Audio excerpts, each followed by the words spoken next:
girls. The Sullivan report exposed serious failings in the collection and use of biological sex data, often replacing it with gender identity, and it highlighted the risk this poses to the safe delivery of health services, policing and security. The Health Secretary has already shown leadership on this issue, but to date the Secretary of State has remained silent. When did he first have sight of the Sullivan report? When does he intend to act on it? He's right to say that this government is acting on it, and the Health Secretary has been acting on it. I myself have contacted every government department on the back of that important review to make sure that every government department is aware of the review and some of the contents and the way that it is relevant to different government departments. And I will be meeting with the author in the coming days and weeks to make sure that she is satisfied with the action that this government is taking. Frank McNally. Question number 2, Mr. Speaker. Minister. Thank you, Mr. Speaker. Mr. Speaker, we work closely with the Department of Health, Social Care to support research into this terrible disease. UK Research and Innovation invested £10 million in 23-24 for research into motor neuron disease, and UKRI also plays a key role in funding the underpinning research which benefits medical research more generally. And since 2022, the Medical Research Council and the National Institute for Healthcare and Research have awarded £2.8 million to MND projects led by Scottish research organisations. Very much, Mr. Speaker. My honourable friend will know of the important work of MND campaigners, including my constituent Mark Somerville, seeking greater investment from government into MND research. I recognise that further plans for R&D investment would be outlined after the spending review in June, but can my honourable friend give some reassurance to those with MND and their families for whom time matters so much that the Department is giving consideration to boosting investment into MND research, working with key partners to accelerate new treatments? Oh, sorry. Thank you, Mr. Speaker. Can I pay tribute to my honourable friends for raising the work of Mark Somerville's Foundation in this important area? Government funders are investing in MND research to accelerate progress in the field.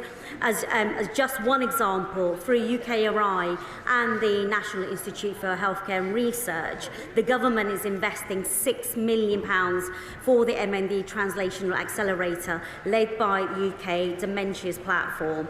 So the funded projects aim to accelerate the development of treatment for MND. Mr. Speaker, thank you.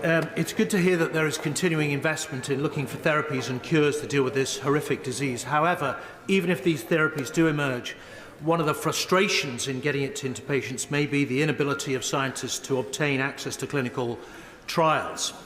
In the Life Sciences Vision published in 2021, a number of groups emerged to look at the access to clinical trials in the UK and growing the number that take place. However, acceleration has not been good.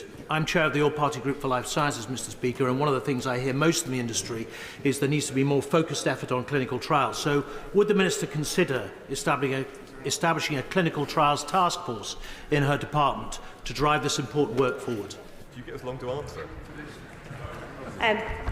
Thank you, Mr. Speaker.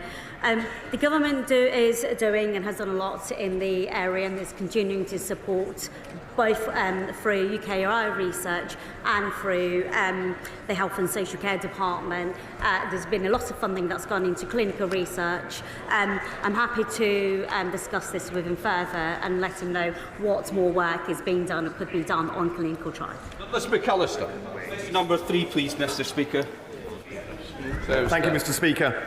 Being a leader in the new space race is vital to protect the UK's security and deliver on our mission for growth. This government has invested in a range of launch capabilities, including spaceports in Cornwall and in Scotland, and including launch vehicles too. Most recently, we made a £20 million investment to enable the UK rocket manufacturer Orbit to complete construction of their launch vehicle. Douglas McAllister. Thank you, Mr. Speaker. Can the Minister outline how the Department is working to ensure that the UK space sector is a launch pad for innovation and investment and create skilled jobs, both commercial and in the defence sector across Scotland and the UK. He is absolutely right. We have space skills across the UK, but we have very particular expertise in Scotland. I enjoyed visiting Glasgow recently to see how all parts of the Glasgow economy supports the space sector, particularly in the small satellite manufacturing sector. Several launch operations, including Orbex, are targeting orbital launches from Saxonbourne spacecraft in Shetland this year. This is a testament to the innovation taking place right across the UK and in Scotland. Mr. Carmichael. Mr. Speaker, if that first space launch happens, and I believe it will happen at Saxonbourne in Unst. The Secretary of State will be very welcome to join us when it does. But in order for the UK space sector as a whole to recognise the full opportunities that we have here, we need to get serious about the delivery of the government's space strategy. The NEO last year identified a number of challenges that strategy faces. When will we hear the government's response to it? I agree with the honourable gentleman. When we came into office, we did not inherit a clear strategy for delivering on our priorities for space. That strategy is now being developed, and you can see from the investments that we are making as a department and a government into space, and the way that we are making sure that our relationship with the European Space Agency, ESA, is delivering for the British sector, because we have more grants being delivered now in the UK in the latest fund than any other country. It shows that we are delivering. Certainly when I share his enthusiasm and certainty that a launch will happen this year, and I very much look forward to being there alongside him to witness it. Claire Hughes. Question, Mr. Ford, please, Mr. Speaker. Minister. Mr. Speaker, I'm sure every member of the House would agree that Ofcom's reporting of mobile coverage is rather over-optimistic and doesn't reflect people's lived experience. I'm absolutely determined to change that, and Ofcom are helping me to do that. Claire Hughes. Constituent Leslie suffers from multiple health conditions, including epilepsy, and she lives with a constant risk of seizures. Her family rely on broadband to use the landline, but recently the broadband went down for several days, meaning she was completely unable to make calls because of the ongoing problems with mobile coverage in Llandudno. Would the Minister agree to meet with me to discuss how we safeguard vulnerable customers like Leslie and also address the issues in Llandudno? I think she's also got a problem at one of her universities, which we're going to try and deal with as well. She's written to me. I will write back to her as soon as possible, but maybe we could shortcut that with the meeting. I'm also conscious that for medical conditions, the resilience of your connectivity is just as important as the day-to-day coverage. Richard.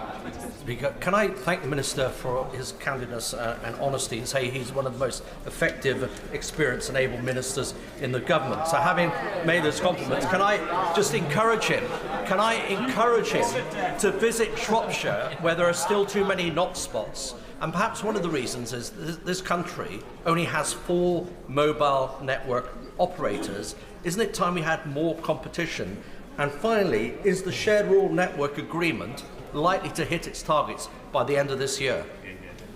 So the Shared Rural Network will reach its targets, but he makes a very good point, which is that, frankly, the connectivity that people think that they're getting from Ofcom simply isn't what they're actually getting. Their phone looks as if it's got lots of bars and it's saying 4G, but actually they can't even park their car, download the app to be able to do that. We've got to transform that across the whole of the UK. In the end, most of that is down to industry, and I want to make sure that we remove some of the barriers to further investment that there are in industry to make sure that we improve mobile connectivity for every single member of the House.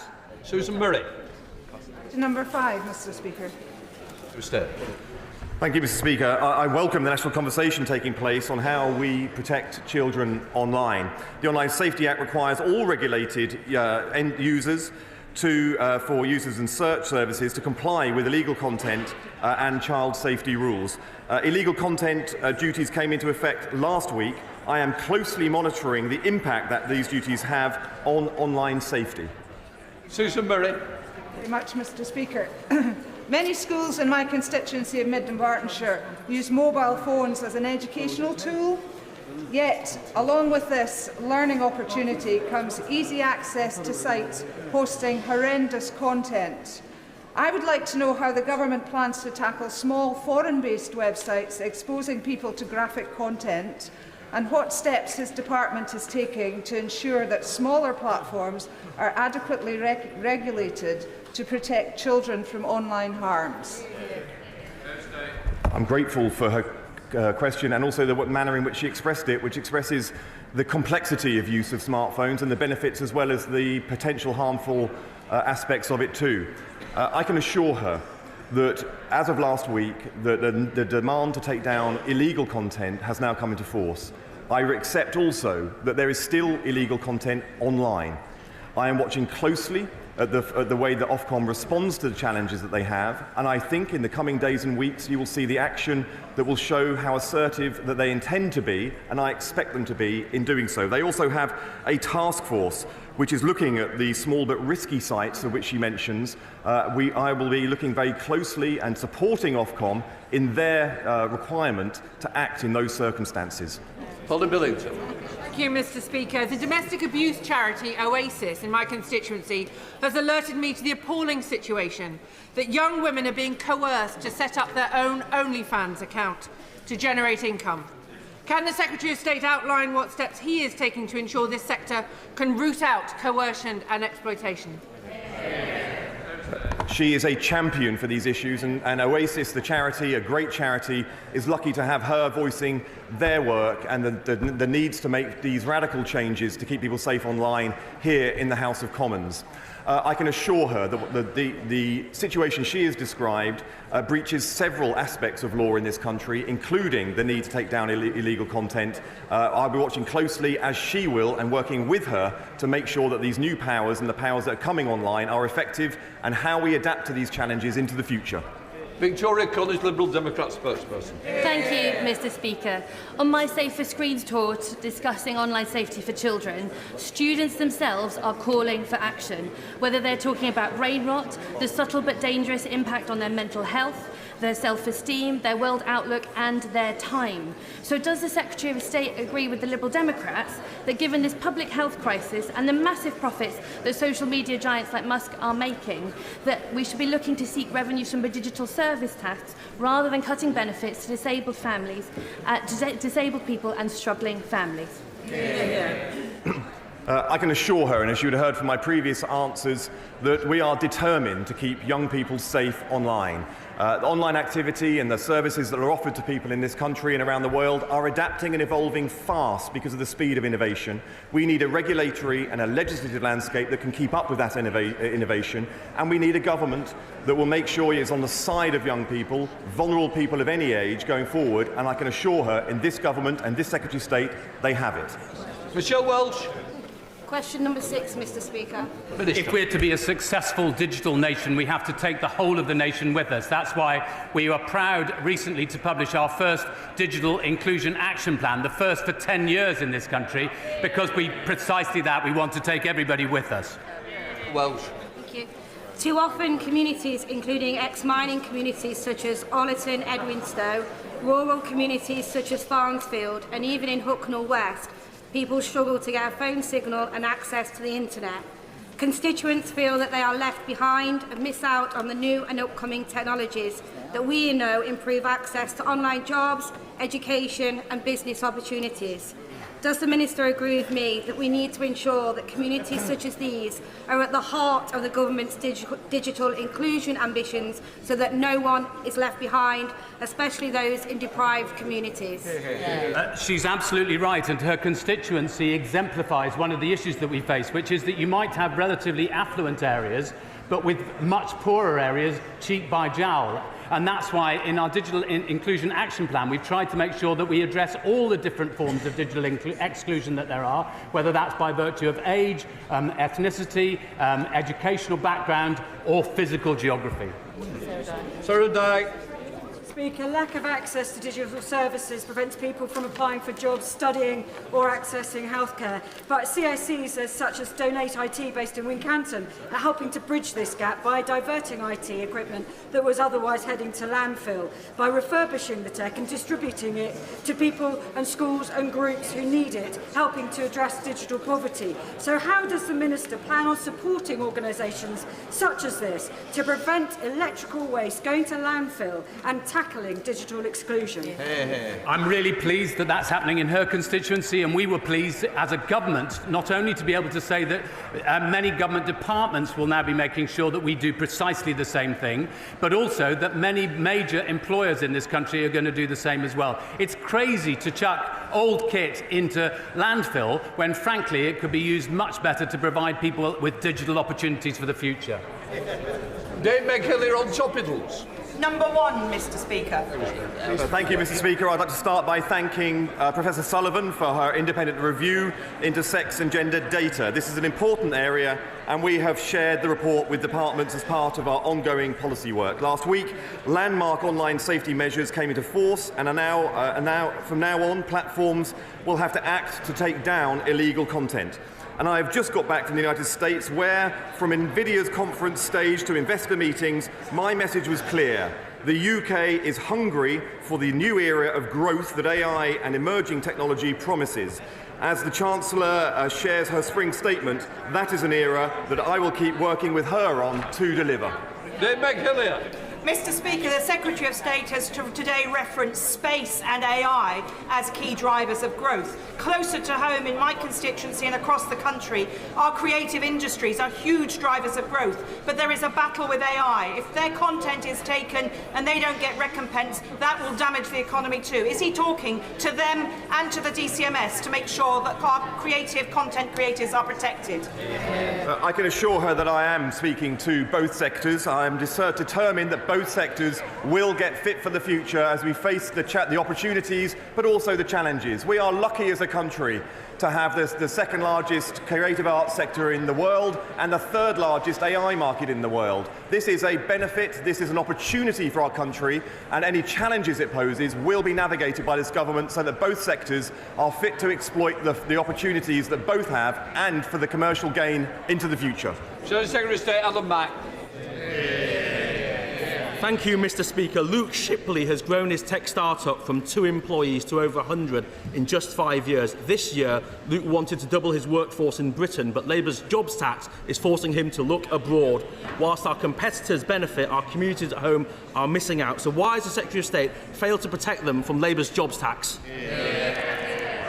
I can assure the business that he is referring to that they will have an economic environment that is not only having the foundations of our economy fixed, but it is facing the future. And the very fact that so many people from globally and organisations around the world are now building out in the UK shows that we have the best regulatory, the best legislative and the best economic environment to invest in Britain and thrive as a tech sector into the future. Thank goodness it's this government doing it and not the decline offered by his government of the past. Mr. Speaker, Luke says Labour's jobs tax is a huge blow to Britain's tech sector, and he is absolutely right. Jobs are being destroyed, investment is down, and our wealth creators are leaving the country. Why is the Secretary of State not clearing up the Chancellor's mess? I'm not sure if the honourable gentleman has been reading the news. We've had over £30 billion worth of tech investment in this country from around the world. He should be celebrating this, not talking us down. It was really inspiring to meet with Saffron Electrical and Power and tour their site in Pitstone in my constituency earlier this month. They're celebrating a world first. They've obtained certification from the EU's Aviation Safety Agency for the first electric motor to power new air mobility. Will the Secretary of State join me in congratulating Saffron, and given the crucial need to decarbonise aviation, will he assure me of our commitment to innovation in this sector? I was so happy to learn about the work that Saffron is doing. They are leading the world when it comes to electric motors for the aviation sector. The first, in fact, to receive certification from the EU Aviation Safety Agency for powering the generation of air mobility into the future. So yes, this is a government that is supporting that kind of innovation and making sure that it is leading the world for innovation, job creation, wealth creation for our country, and solving the big challenges the world faces into the future. Thank you very much, Mr. Speaker. I recently spoke at a United Nations event hosted by the French, which looked at how pornography and extreme content is contributing to misogynistic and toxic behaviour towards women. So can you please tell us what this government is proposing to do to implement the recent recommendations of the report commissioned by the previous government? I'm grateful for her question. She raises a very important point. I've met with Baroness Burton, the author of the report, and I'm seeking ways to make sure that the issues that she raised in it are acted upon.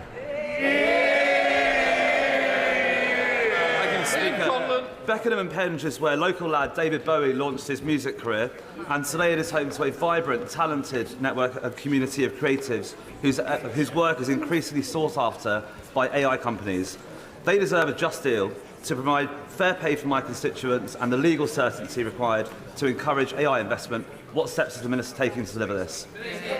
We are a creative content superpower in this country, and we will do absolutely nothing to undermine it. We want to make sure that people are properly remunerated for their work and make sure that AI companies have access to the high-quality data that they need to be able to deploy effectively in this country. Jeremy Hunt. Thank you, Mr. Speaker. The Minister can see that the whole House has filled up out of concern at the atrocious mobile phone signal in Godalming and Cranley High Streets and in Bramley, Shamley Green and Peaslake. So now spring is in the air. Will he visit Cranley to see for himself just what a problem this is? Well, I was in Pizza Express in Godalming only a couple of weeks ago. And the mobile signal was absolutely shocking. I couldn't find my way to Busbridge Town Hall, Village Hall. I'm not sure whether the MP's rubbish or the Telecoms Minister. On which case, we'll move on to Prime Minister's questions. John Slinger. Question number 1, please, Mr. Speaker. Prime Minister. Thank you, Mr. Speaker. Today's spring statement will showcase a government going further and faster on the economy. Green-lighting the Lower Thames crossing, investing £2 million for 18,000 affordable homes for working families, 60,000 young people being trained the next generation of construction workers, and fixing millions of potholes. We're undoing a decade of stagnation, delivering jobs and opportunities for working people and securing Britain's future. Mr. Speaker, tomorrow I'll meet President Macron in Paris to discuss further our efforts to secure a lasting peace in Ukraine. And may I welcome the delegation from Bring Back Kids initiative to the gallery. The abduction of Ukrainian children is grotesque. And the UK will play our full part to bring them home. It's a stark reminder that any peace settlement must see Russia held accountable for their deplorable actions. Mr. Speaker, this morning I have meetings with ministerial colleagues and others. In addition to my duties in this House, I shall have further such meetings later today. John Slinger. Thank you, Mr. Speaker. Under this Labour government, NHS waiting lists are down 5 months in a row. Yeah. And the Hospital of St Cross in my constituency of Rugby is playing its part. But many of my constituents remain concerned about the long waits in A&E that they're experiencing, that we inherited from the Conservatives, especially those who have to travel to the General Hospital in Coventry. So will the Prime Minister set out how our plan for change to bring the NHS back into the heart of government will help us to support the front line, deliver better emergency care, closer to the community that our constituents have long called for? Mr. Speaker, our plan for change already cut NHS waiting lists by almost 200,000. That's 5 months in a row during the winter months. The local trust waiting lists in his area are down 93%, and he's doing a great job for his community. We've already delivered 2 million extra appointments that we promised because of the record investment in the budget. The party opposite can't have it both ways. If they welcome NHS investment, they can't criticise raising the money to pay for it. Leader of the Opposition, Kemi Badenoch. Mr. Speaker, in 30 minutes, we will hear the Chancellor's emergency budget. Even the Home Secretary's husband calls it an emergency budget. As she scrambles to fix the mess she made last October. But first, let's turn to another government minister who is making a mess of her brief, the Education Secretary. Why did Labour MPs vote against banning phones in schools last week? Prime Minister. Because it's completely unnecessary. I've got teenage children. Almost every school bans phones in school. They do it already. we need to concentrate on what's really important here, which is getting to the content that children shouldn't be accessing. That's where I would genuinely like to work across the House, because I think there's a huge amount of work to do. But the battle is not with schools that are already banning phones in school. The battle, and this is an important emerging battle, is to work together to ensure that we can ensure that the content that children are accessing, wherever they are, is suitable for their age. Mr. Speaker, we can look at the content, but if the ban is unnecessary, then why is it that they've started a review? Just last week, his Education Secretary called a ban a bit gimmick, yet teachers and head teachers say the evidence already shows that schools that ban phones get better results. And he's wrong. Not all schools do this. Only 1 in 10 schools are smartphone-free. So will he U-turn on this? We need to ensure that all schools do this, but the vast majority do. It is really important that we focus on the battle we have to have with mobile phones, which is the content that children are able to access. And we need to ensure that that is controlled wherever they are. So it's a question of having the right battle on the right issue, not wasting time on something where almost all schools are already banning mobile phones. Kemi Badenoch. Mr. Speaker, I'm surprised that the Prime Minister would say this. His own government's evidence says that phones disrupt nearly half of GCSE classes every single day. Discipline is the #1 issue in many schools. Under the Conservatives, schools became twice as likely to be good or outstanding after going through our behaviour programme. So why did the Education Secretary abolish that programme? Prime Minister. Mr. Speaker, she talks about the record of the last government. Under their watch, a third of children started school without appropriate level development, and that is not being able to use a knife and fork. A quarter left primary school without the required standard of reading, writing and maths, and 1 in 5 was regularly absent. That's why we're pushing up standards, more information from Ofsted, transparency for parents, more interventions where schools need it. Mr. Speaker, he's not answering the question about discipline in schools because he doesn't care about discipline in schools. Everything he does is ideological, and his decisions are costing schools so much. The national insurance hike means every state school in the country has to pay more for teachers. The Education Secretary promised to compensate schools in full for the jobs tax. Why hasn't it happened? Prime Minister. Mr. Speaker, it was Labour that introduced academies. We pushed up standards. And this is not ideological. I'm a parent of 2 teenage children, both of whom go to a state school. So I'm vested in this, and it matters hugely to me. Nothing ideological about it. That is why we're driving up standards, as we always have done. Mr. Speaker, he didn't answer the question about compensating schools for the jobs tax. That is costing schools a lot of money. The CEO of the United Learning Group says the grant that they gave is 20% short. Some schools will face shortfalls of up to 35%.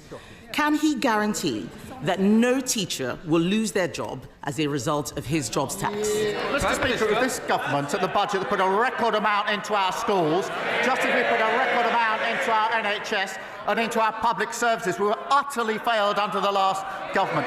But yet again, she wants all the benefits, the NHS, but she can't say how she's going to pay for it. That's what got us into the mess in the first place. Mr. Speaker, the whole House will have heard that he could not guarantee that teachers' jobs are safe. Not only is he taxing schools, he's also lowering standards. He talks about our record. I'll tell him what our record was. Under the Conservatives, English schools shot up the international league tables, while schools in Labour-run Wales, standards fell.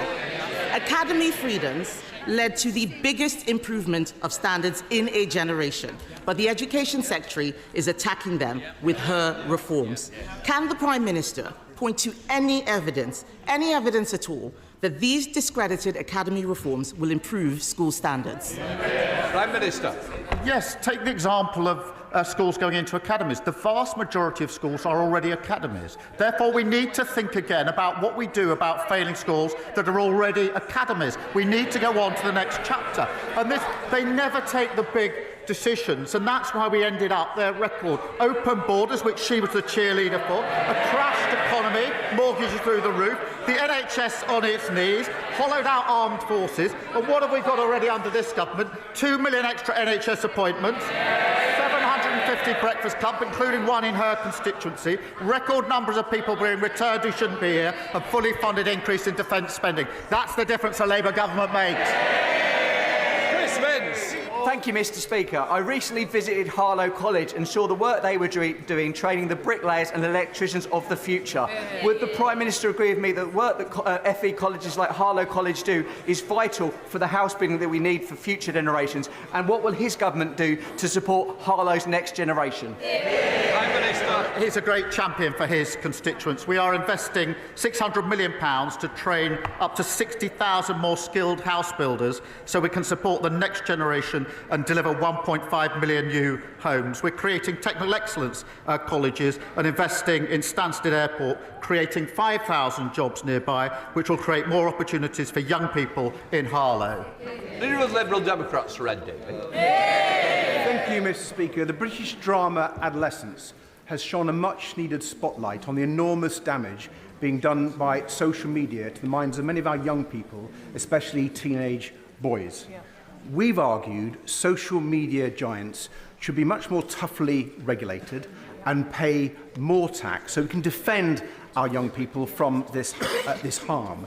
But we've had disturbing reports that the government is considering scrapping the digital services tax and watering down Britain's online safety legislation to appease President Trump and his co-president, Elon Musk.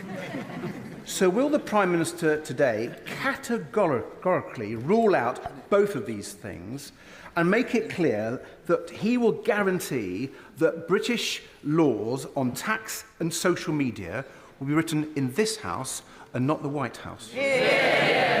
Well, yes, of course, as he well knows. On the point he makes about online safety, it is important. There are new measures coming in the next few months which are very important under the Act, and we need to see whether we can go further on this issue because there are concerns as to whether they go far enough. But will the laws be made in this place? Of course they will. Red David. Well, I'm grateful for the Prime Minister's reply on the social media laws, but he didn't answer the point on the digital services tax, and we will come back to that. But moving on, Mr. Speaker, after President Trump's national security advisor accidentally added a journalist to a group chat that was discussing military action in Yemen, and given, I think, all the concerns that we share about President Trump's relationship with Vladimir Putin and J.D. Vance's insulting disdain for Britain and our armed forces, will the Prime Minister make it clear that he will order an urgent review into the security of the intelligence that we share with the United States? Mr. Speaker, we work with the United States on a daily basis, and I think the honourable gentleman would like to think of himself as sort of reasonable and, when he's not jumping in Windermere, quite serious. But unpicking our relations with the US on defence and security is neither responsible nor serious. So, judges. Thank you, Mr. Speaker. Medina from Lyminge in my constituency is registered blind, and she recently told me how she had been failed by the broken social security system left behind by the Conservatives. She faced great difficulties in getting support from access to work, which is essential across my Ashford constituency, and was not helped to find paid employment. It is so important that disabled people who want to work are supported to do so. What is the Prime Minister's message to Medina and others like her who have been abandoned and shut out of employment for far too long? Every person should have the right to work, and we will always protect the most severely disabled and those with lifelong health conditions. For Medina and the 200,000 others like her who can work and want to work, we need to support them. And that's why we're investing £1 billion in personalised tailoring employment programmes and introducing the right to try work guarantee. The party opposite presided over a failed system that didn't help them and then blamed them. We will never do that. Stephen Flynn. Mr. Speaker, those who know me well know that I don't talk of this often, but for half of my adult life, I was physically disabled. Indeed, when I first walked through the doors of this here chamber, I did so with a crutch in my right arm to support my body weight. I know how it feels. Right now in Scotland, some 55% of children living in poverty have a member of their household who is a disabled person. So can the Prime Minister explain to me, actually no, can the Prime Minister explain to those children how the Labour Party making mum and dad poorer will lift them out of poverty? Well, I'm grateful to him for sharing his personal experience on this, and his right to do so. My family has had living with disability for many years as well, so I do understand the human element of this. We do need to give support to those that need it. We do need to help those who want to work into work, and we need to be clear that those who can work should work. In England, we inherited a failed system that couldn't be defended. But it's also failing in Scotland. 84,000 young Scots, he focuses on young people, that's 15% of young Scots not in employment, education or training. That is terrible. Almost 300,000 Scots economically inactive due to temporary or long-term illness. Now, what we're doing is taking the steps to help people into work, £1 billion of employment support. They have record funding under the government, under the budget. What are they going to do to help the young Scots who have been failed by their government? Andrew Ranger. Thank you, Mr. Speaker. The Wrexham and Flintshire investment zone is one of the flagship examples of how, when this government talks about kickstarting economic growth, it means it. This £160 million plan will breathe new life into the local economy, create 6,000 good local jobs, meaning that for young people in Wrexham, they will be able to find more opportunities on their doorstep. Will the Prime Minister join with me in welcoming this important development for North Wales and the potential it unlocks?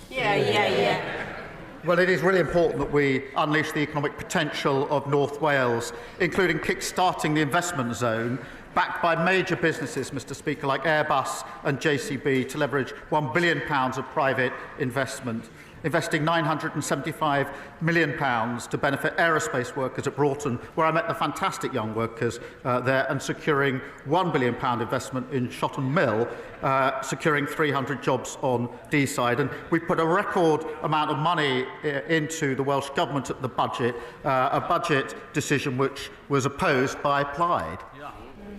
Sir Julian Lewis. Question number 3, Mr. Speaker.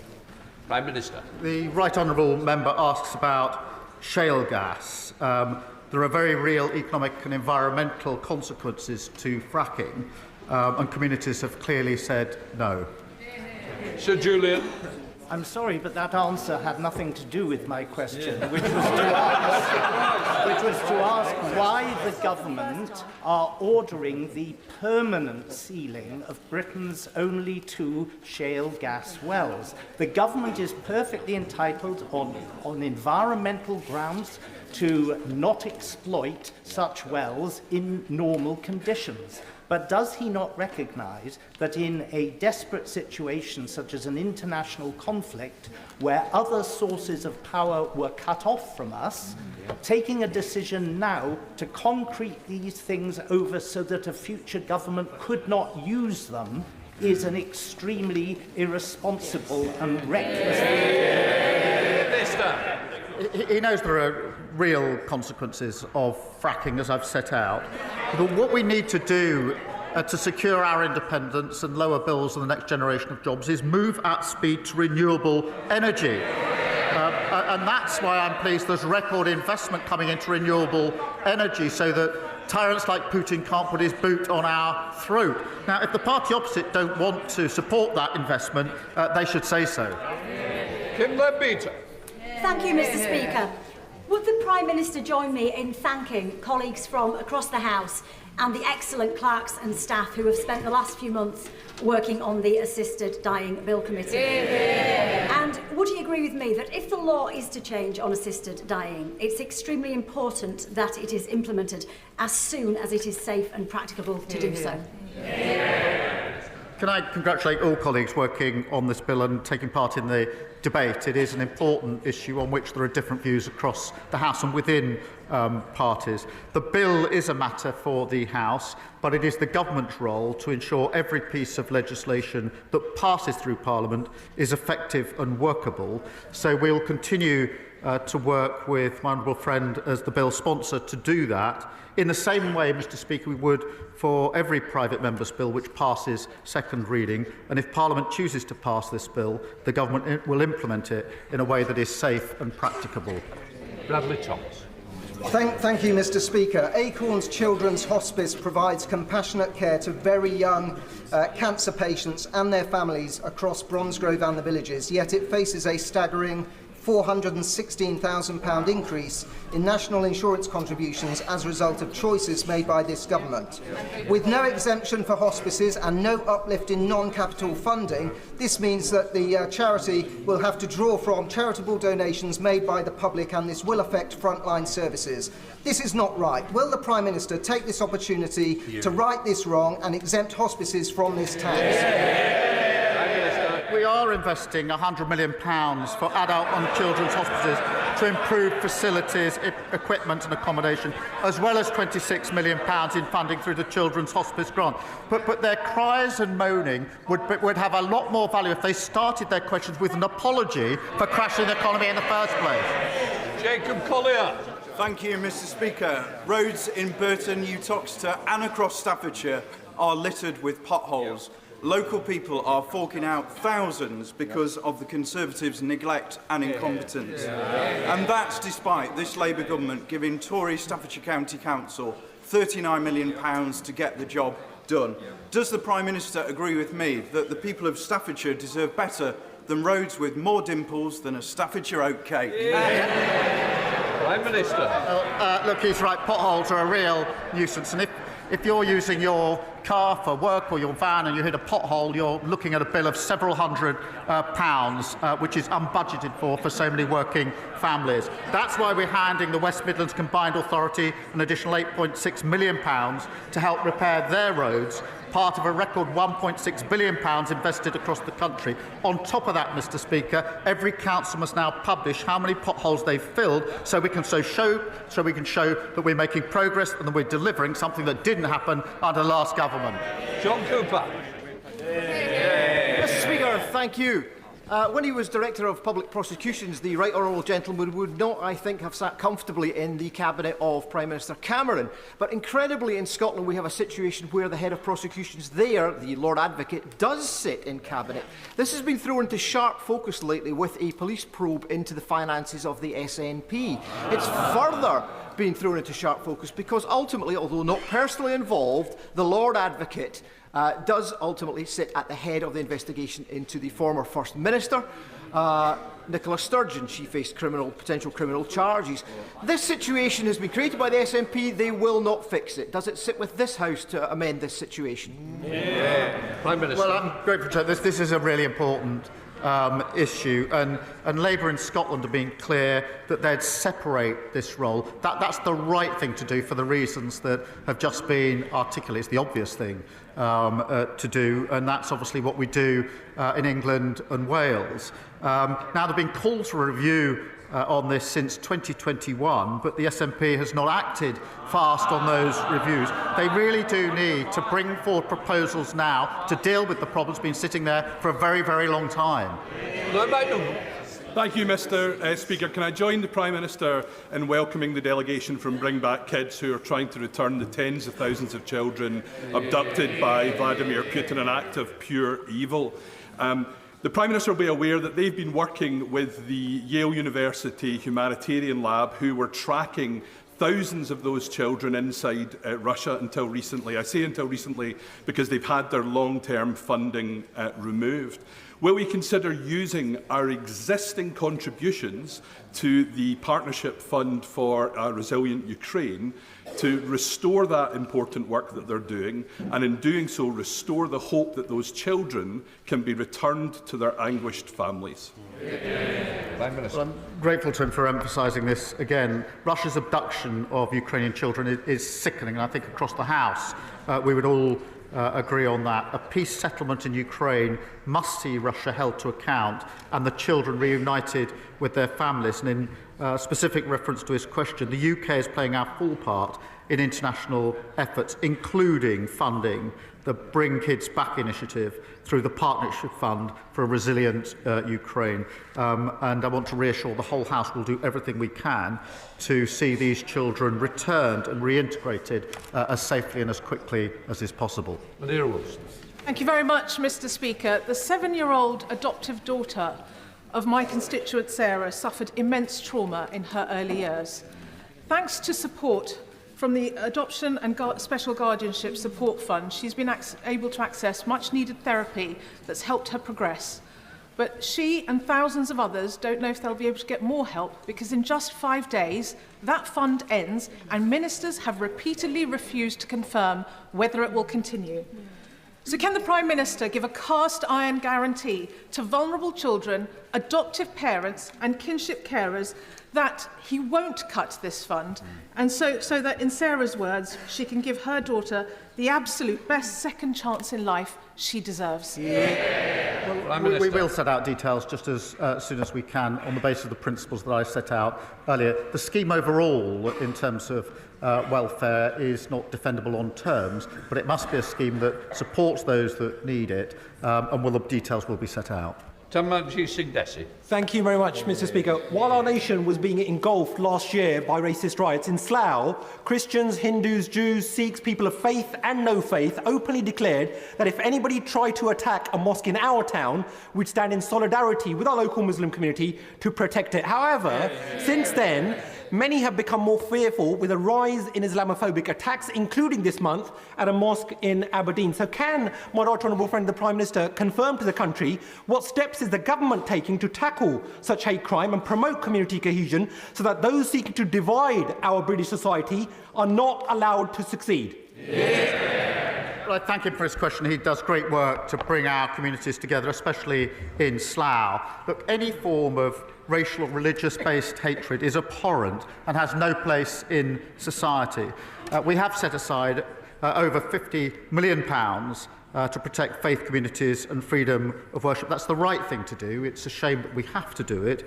And our £15 million Community Recovery Fund has been supporting communities affected by the disorder last summer. Again, the right thing to do, but it's a shame that we have to do it. Sir Roger Gale. Mr. Speaker, the problems faced by Heathrow earlier in the week have highlighted again the fact that since the closure of Manston Airport in Kent, South East lacks a major diversion facility. Now, one diversion facility would not, of course, have compensated for the closure of Heathrow, a major hub airport. But would the Prime Minister agree that with the reopening of Manston planned for October 2028, there will be a significant contribution to resilience of aviation in the South East?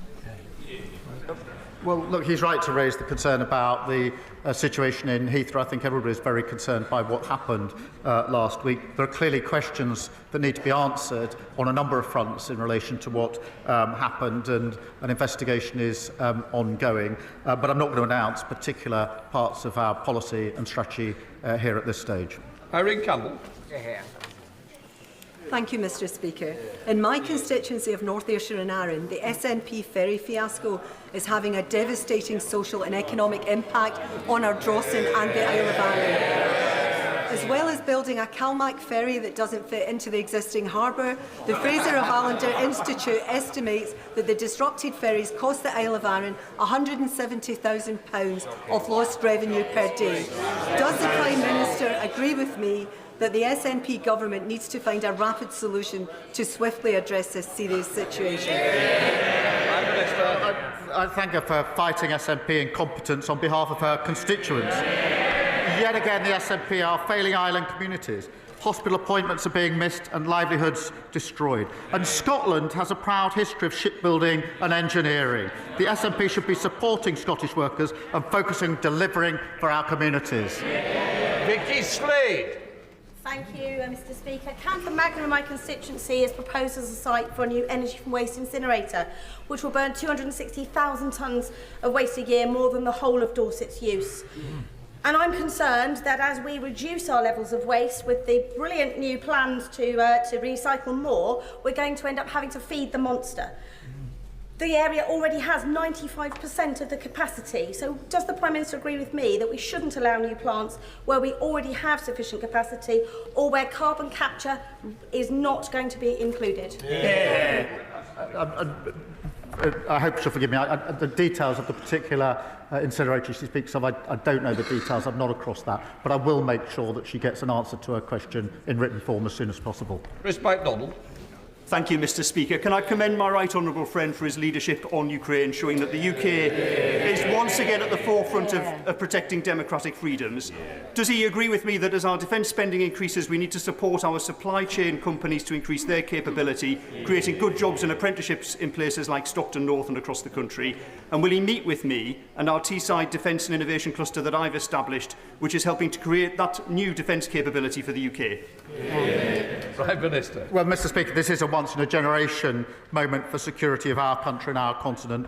We've set out that fully funded increase in defence spending to 2.5% in 2027, the biggest sustained boost since the Cold War. But that must benefit British jobs and British businesses, and that's why I'll make sure that he gets the meeting that he wants with the relevant minister. Jerome Mayo. In October last year, the Chancellor delivered a massive tax, borrow and spend budget.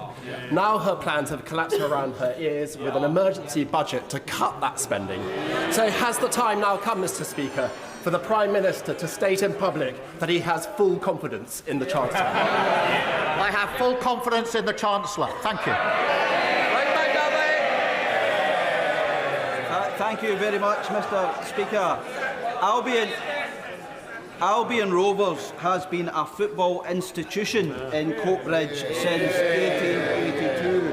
However, following relegation and the lack of financial support for teams leaving professional leagues, it now faces a deeply perilous situation, risking the very future of one of Scotland's oldest football clubs. Does my right honourable friend agree that clubs like Albion Rovers are integral to the fabric of our communities? And will he join me in encouraging all parties to be solution-focused on this matter and encourage football authorities to strengthen our clubs in the lower leagues to help protect their future? Well, he's a superb local champion, and regardless of which club any of us support, they share a love of the game, and they are at the heart of our communities, and Albion Rovers is exactly that, a huge point of local pride, and I'd encourage all efforts to secure the future of the club.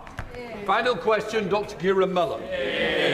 Thank you, Mr. Speaker. We're joined in Parliament today by Katie Brett, whose 16-year-old sister Sasha was raped and stabbed to death. Aisha Hussain, whose cousin Jan was killed by a sex offender and stored her body in a freezer. Paula Hudgell, whose adopted son Tony lost his lower legs as a result of child cruelty. And Becky and Glenn Newens, whose daughter Violet Grace was killed by a hit-and-run driver who spent barely more time in prison than she was alive. Supporting them are Jeremy and Susan Everard, who received justice for the murder of their daughter, Sarah, but who know too many others do not. They've come together to say with one voice that it's time for us to start ensuring sentences truly deliver justice for victims and their families. Would the Prime Minister agree to meeting with them in future to hear their stories firsthand? Well, can I thank him for raising this issue? The courage of these campaigners after simply appalling cases is astounding, and I find it humbling. I'm pleased the Minister for Victims will be meeting the group, I think, today, and I look forward to meeting them in the future, because we must prioritise victims and make sure sentences punish offenders and protect the public. So thank him for raising this really important set of cases. That completes Prime Minister's questions with that front bench changeover.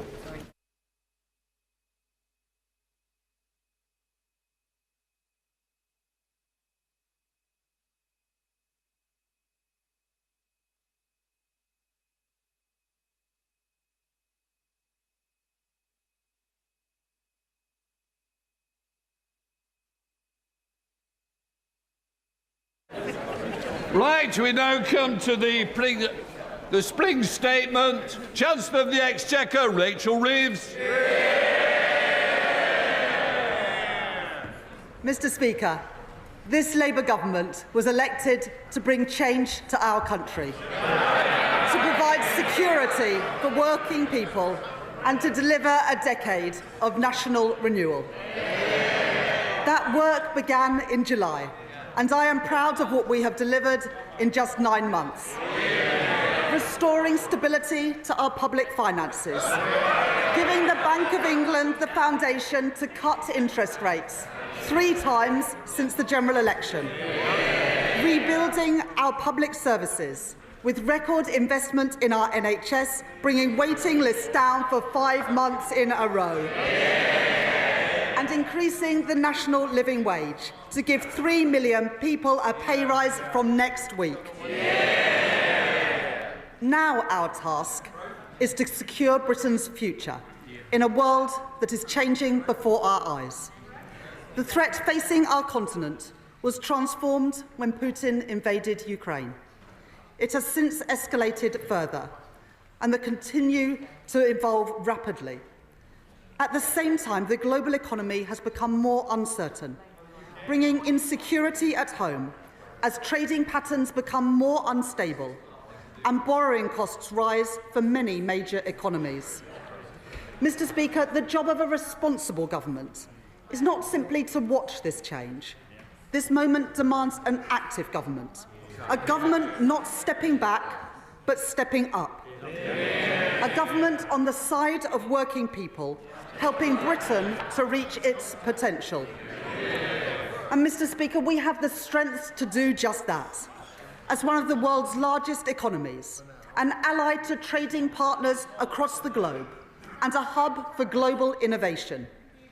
These strengths and the progress that we have made so far mean that we can act quickly and decisively in a more uncertain world to secure Britain's future and to deliver prosperity for working people. Mr. Speaker, as I set out at the budget last year, I am today returning to the House to provide an update on our public finances, supported by a new forecast from the Independent Office for Budget Responsibility. Ahead of a full spending review in June, I will then return to the House in the autumn to deliver a budget in line with our commitment to deliver just one major fiscal event a year. So let me now turn to the OBR's forecasts. And I want to thank Richard Hughes and his team for their dedicated work. The increased global uncertainty has had 2 consequences. First, on our public finances, and second, on our economy. I will take each in turn. In the autumn, I set out our new fiscal rules that would guide this government. These fiscal rules are non-negotiable.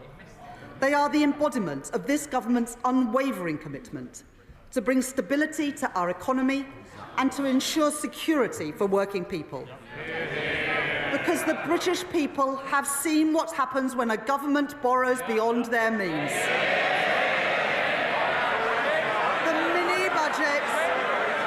The mini-budget delivered by the party opposite resulted in higher bills, in higher rents and higher mortgages. And, Mr. Speaker, it was not the wealthy who suffered most when they crushed the economy. It was ordinary working people.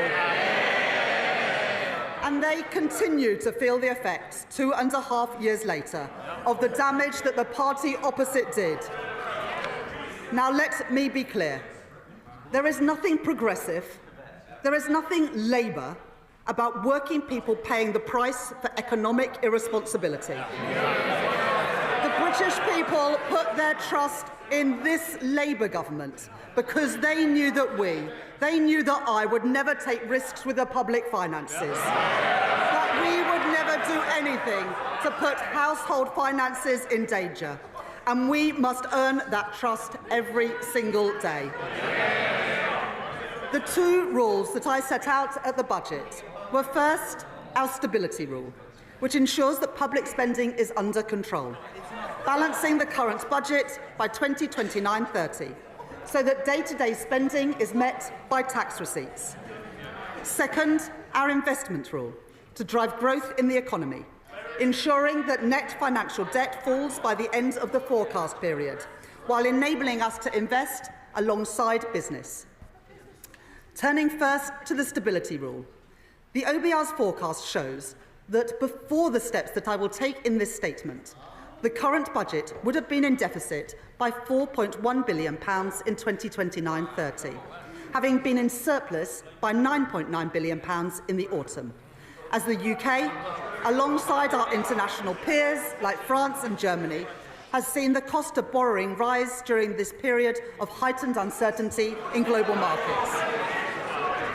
As a result of the steps that I am taking today, I can confirm that I have restored in full our headroom against the stability rule, moving from a deficit of £36.1 billion in 2025-26 and £13.4 billion in 2026-27 to a surplus of £6.0 billion in 27-28, £7.1 billion in 2028-29 and a surplus of £9.9 billion in 2029-30. That compares to the headroom left by the previous government of just £6.5 billion. That means we are continuing to meet the stability rule 2 years early, building resilience to shocks in this, a more uncertain world. The OBR forecast that the investment rule is also met 2 years early, with net financial debt of 82.9% of GDP in 25-26 and 83.5% in 26-27, before falling to 83.4% in 27-28, in 83.2% in 2028-29, and then to 82.7% in 2029-30, providing headroom of £15.1 billion in the final year of the forecast, broadly unchanged from the autumn. After the last government doubled the national debt,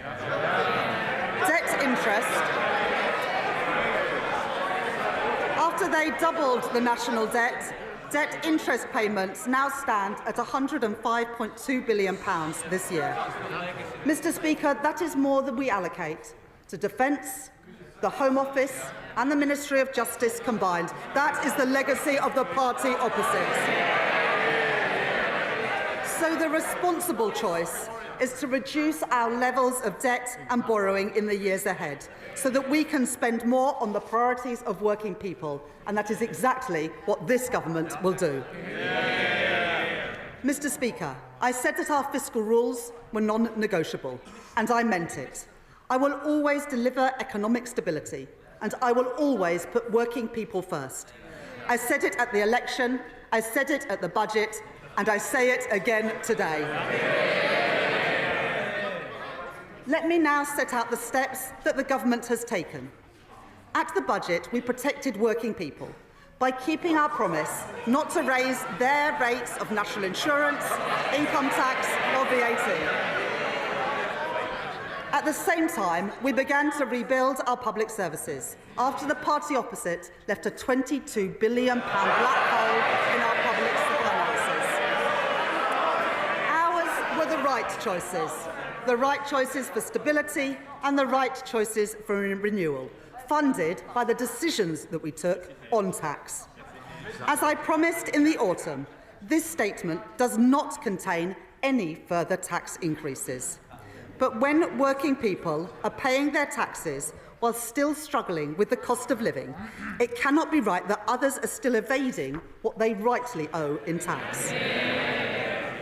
In the budget, I delivered the most ambitious package of measures that we have ever seen to cut down on tax evasion, raising £6.5 billion per year by the end of the forecast. Today, I go further, continuing our investment in cutting-edge technology, investing in the HMRC's capacity to crack down on tax avoidance, and setting out plans to increase the number of tax fraudsters charged every year by 20%. These changes raise a further £1 billion, taking the total revenue raised from reducing tax evasion under this Labour government to £7.5 billion. These figures are verified by the Office for Budget Responsibility, and I want to thank my honourable friend, the Exchequer Secretary, for his continued work in this area. Mr. Speaker, last week my right honourable friend, the Secretary of State for Work and Pensions, set out this government's plans to reform the welfare system. The Labour Party is the party of work. We believe that if you can work, you should work. But if you can't work, you should be properly supported. This government inherited a broken system. More than 1,000 people every day are qualifying for personal independence payments. 1 in 8 young people are not in employment, education or training. If we do nothing, we are writing off an entire generation. That cannot be right, and we will not stand for it. It is a waste of their potential, and it is a waste of their futures, and we will change it. As my right honourable friend said in her statement last week, the final costings would be subject to the OBR's assessment. Today, the OBR have said that they estimate that the package will save £4.8 billion in the welfare budget, reflecting their judgments on behavioural effects and wider factors.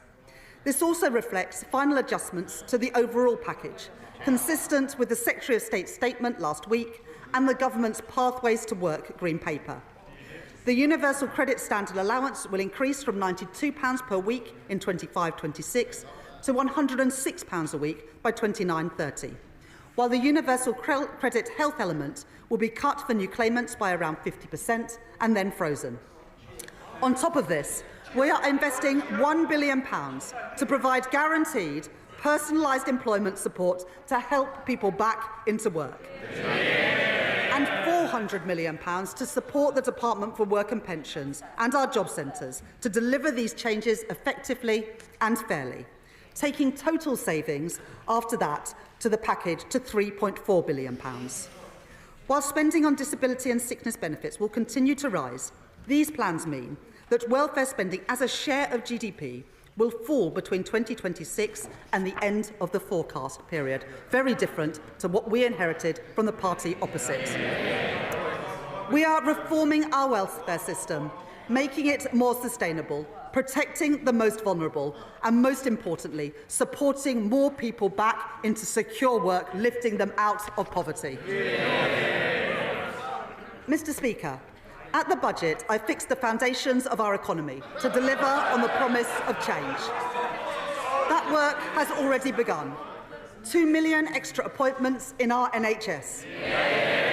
Waiting lists down. New breakfast clubs opening across England. The largest settlements in real terms for Scotland, Wales and Northern Ireland in the history of devolution.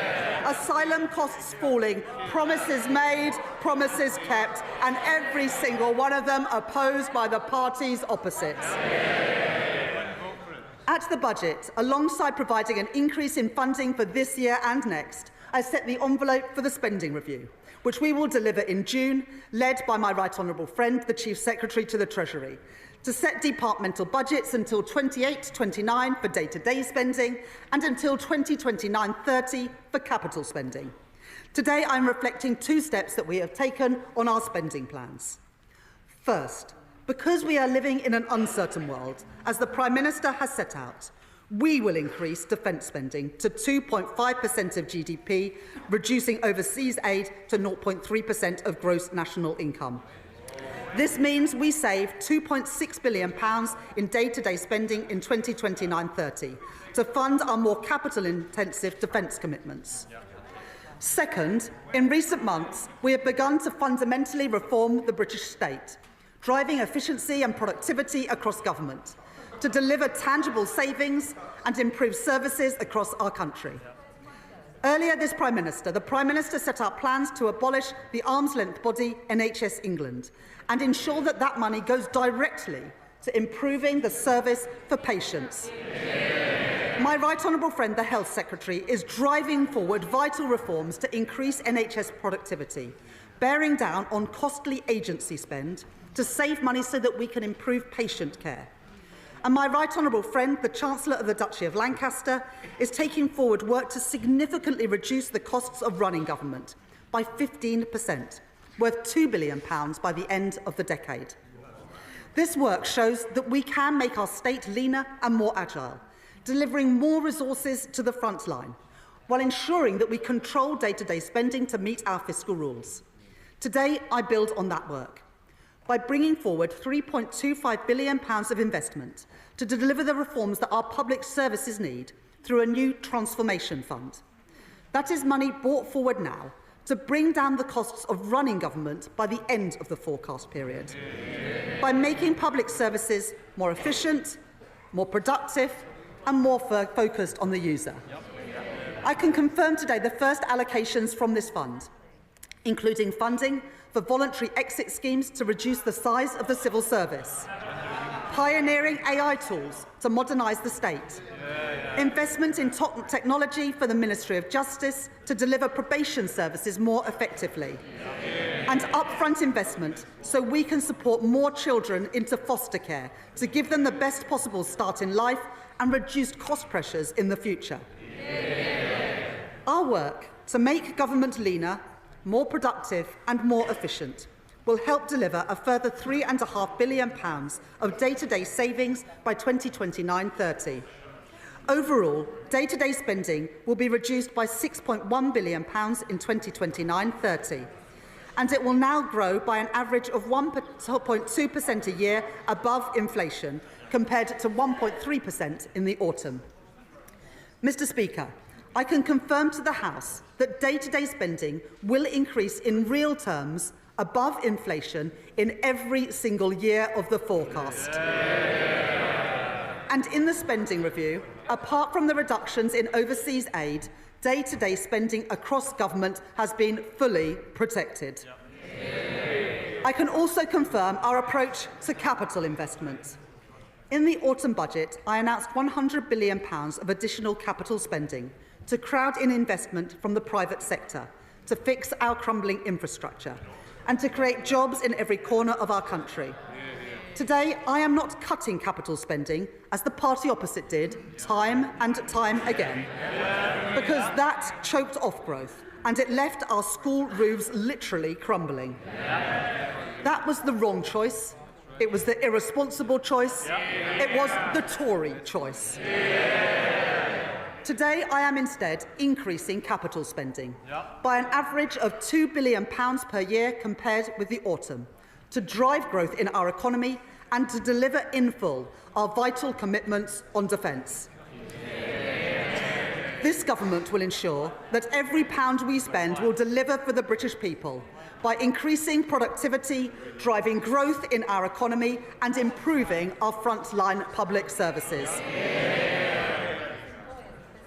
Mr. Speaker, let me turn now to the impact of increased uncertainty on our economy. To deliver economic stability, we must work closely with the Bank of England, supporting the Independent Monetary Policy Committee to meet their 2% inflation target. There have been 3 interest rate cuts since the general election, and today's data showed that inflation fell in February. Having peaked at 11% under the previous government, the OBR forecast that CPI inflation will average 3.2% this year before falling rapidly to 2.1% in 2026 and meeting the 2% target from 2027 onwards, giving families and businesses the security that they need and providing our economy with the stable platform it needs to grow. Mr. Speaker, earlier this month, the OECD downgraded this year's growth forecast for every G7 economy, including the UK. And the OBR have today revised down our growth forecast for 2025, from 2% in the autumn to 1% today. I am not satisfied with these numbers, and that is why we on this side of the House are serious about taking the action needed to grow our economy. Backing the builders, not the blockers, with a 3rd runway at Heathrow Airport and the Planning and Infrastructure Bill. Increasing investment with reforms to our pension system and a new national wealth fund, and tearing down regulatory barriers in every sector of our economy. That is a serious plan for growth. That is a serious plan to improve living standards. That is a serious plan to renew our country. Mr. Speaker, a changing world presents challenges, but it also presents new opportunities for new jobs and new contracts in our world-class defence industrial centres, from Belfast to Deeside and from Plymouth to Rosyth. In February, the Prime Minister set out our government's commitment to increase spending on defence to 2.5% of GDP from April 2027, the biggest sustained increase in defence spending since the end of the Cold War, with an ambition to spend 3% of GDP on defence in the next Parliament. That was the right decision in a more insecure world, putting an extra £6.4 billion into defence spending by 2027. But we have to move quickly in this changing world, and that starts with investment. So today I can confirm that I will provide an additional £2.2 billion for the Ministry of Defence in the next financial year, a further down payment on our plans to deliver 2.5% of GDP by 2027. This additional investment is not just about increasing our national security, but increasing our economic security too. As defence spending rises, I want the whole country to feel its benefits. So I will now set out the immediate steps that we are taking to boost Britain's defence industry and to make the UK a defence industrial superpower. We will spend a minimum of 10% of the Ministry of Defence's equipment budget on new novel technologies, including drones and AI-enabled technology, driving forward advanced manufacturing production in places like Glasgow, in Derby and in Newport, creating demand for highly skilled engineers and scientists, and delivering new business opportunities for UK tech firms and startups. We will establish a protected budget of £400 million within the Ministry of Defence, a budget that will rise over time for UK defence innovation, with a clear mandate to bring innovative technology to the front line at speed. And we will reform our broken defence procurement system, making it quicker, more agile and more streamlined, and giving small businesses across the UK better access to Ministry of Defence contracts, something welcomed by the Federation of Small Businesses. We will take forward our plan for Barrow, a town at the heart of our nuclear security, working with my honourable friend, the member for Barrow and Furness, and providing £200 million, supporting the creation of thousands of jobs there. We will regenerate Portsmouth Naval Base, securing its future, as called for by my honourable friend, the member for Portsmouth South. We will secure better homes for thousands of military families, the homes that they deserve denied to them by the previous governments. Homes for our military families in constituencies of my honourable friends for Plymouth Moorview, Plymouth Sutton and Devonport, York Outer and in Aldershot. That is the difference that this Labour government is making. Finally, Mr Speaker, we will provide £2 billion of increased capacity for UK export finance to provide loans for overseas buyers of UK defence goods and services, because I want to do more with our defence budget so we can buy and make and sell things here in Britain.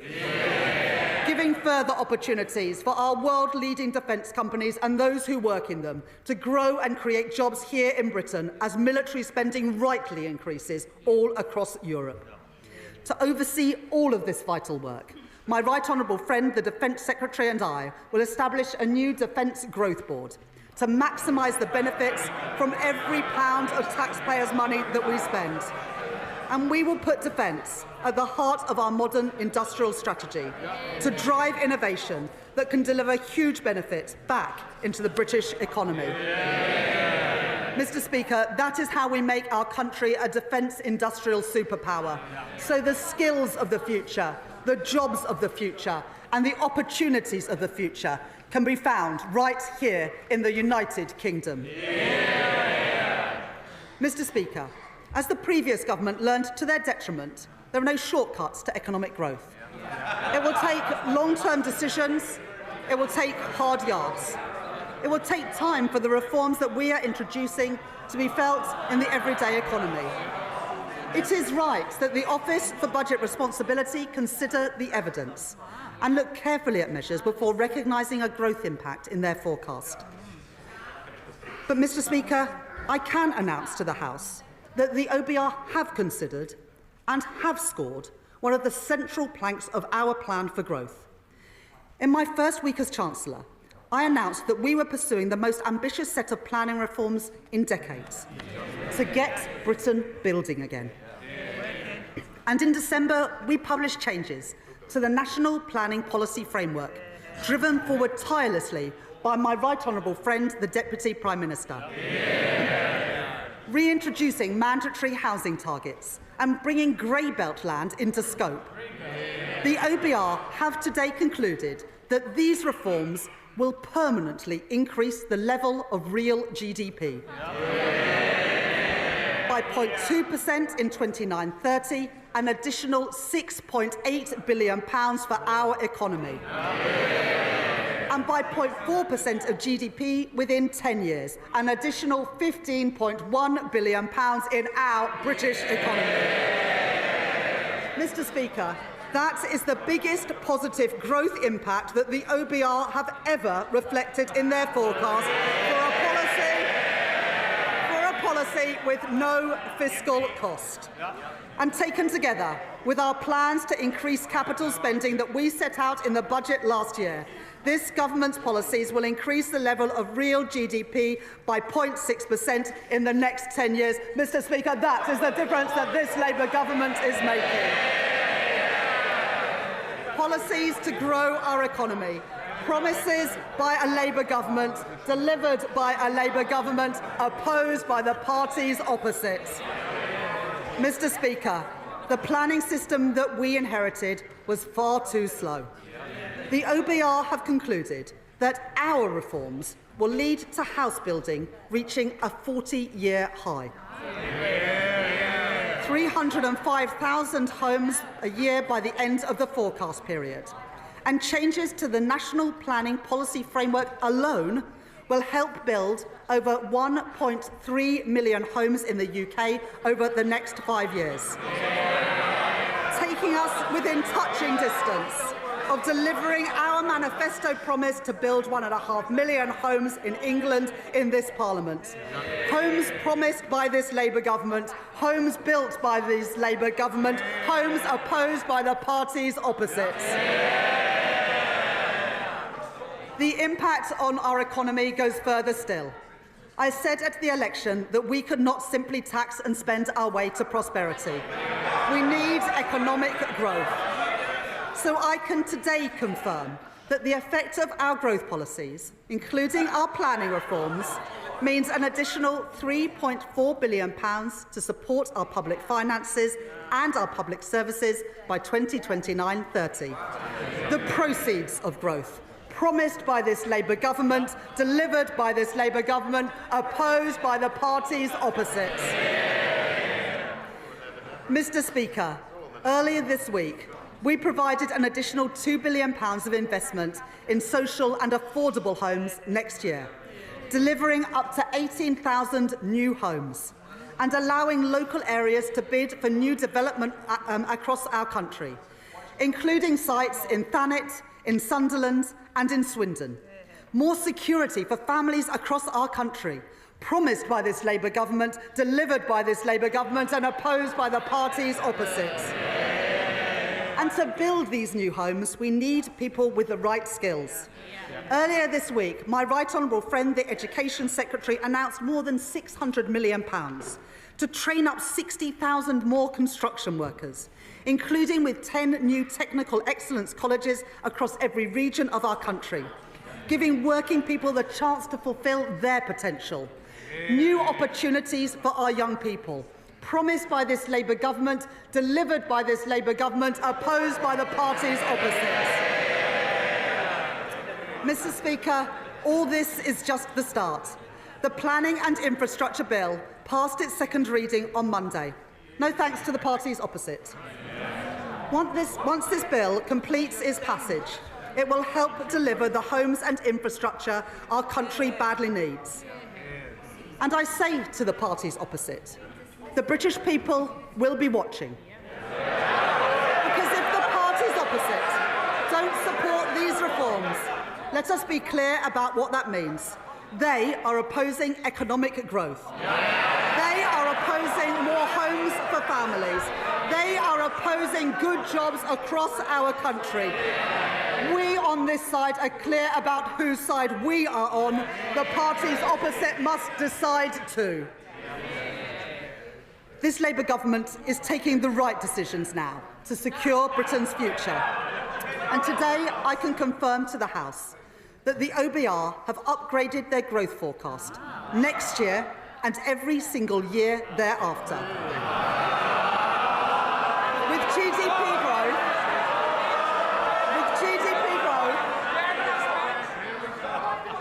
With GDP growth of 1.9% in 2026, of 1.8% in 2027, 1.7% in 2028 and 1.8% in 2029. Mr. Speaker, by the end of the forecast, our economy is larger compared to the OBR's forecast at the time of the budget. That is the difference that this Labour government is making. But, Mr. Speaker, this isn't just about lines on a graph. It's about improving people's lives. Working people are still feeling the pinch after a cost of living crisis caused by the party opposite that caused interest rates and inflation to go through the roof. So I am pleased that the OBR confirmed today that real household disposable income will now grow this year at almost twice the rate expected in the autumn. Compared to the forecast in the final budget delivered by the party opposite, and after taking into account inflation, the OBR say today that people will be, on average, over £500 a year better off under this Labour government. That will mean more money in the pockets of working people, higher living standards promised by this Labour government, delivered by this Labour government, opposed by the parties opposite. Mr. Speaker, the world is changing. We can see that and we can feel it. A changing world demands a government that is on the side of working people, acting in their interest, acting in the national interest, not retreating from challenges, not stepping back, but a government with the courage to step up, to secure Britain's future and to seize the opportunities that are out there before us. I am impatient for change. The British people are impatient for change after 14 years of failure. And we are beginning to see change happen. Our plan for change is working. Defence spending is rising. Waiting lists are falling.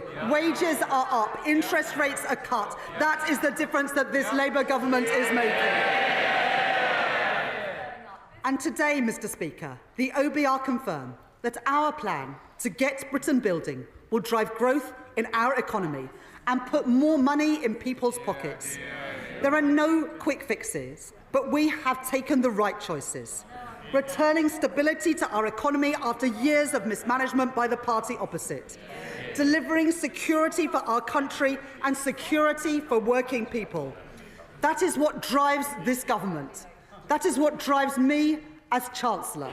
That is what drives the choices that I have set out today, and I commend this statement to the House.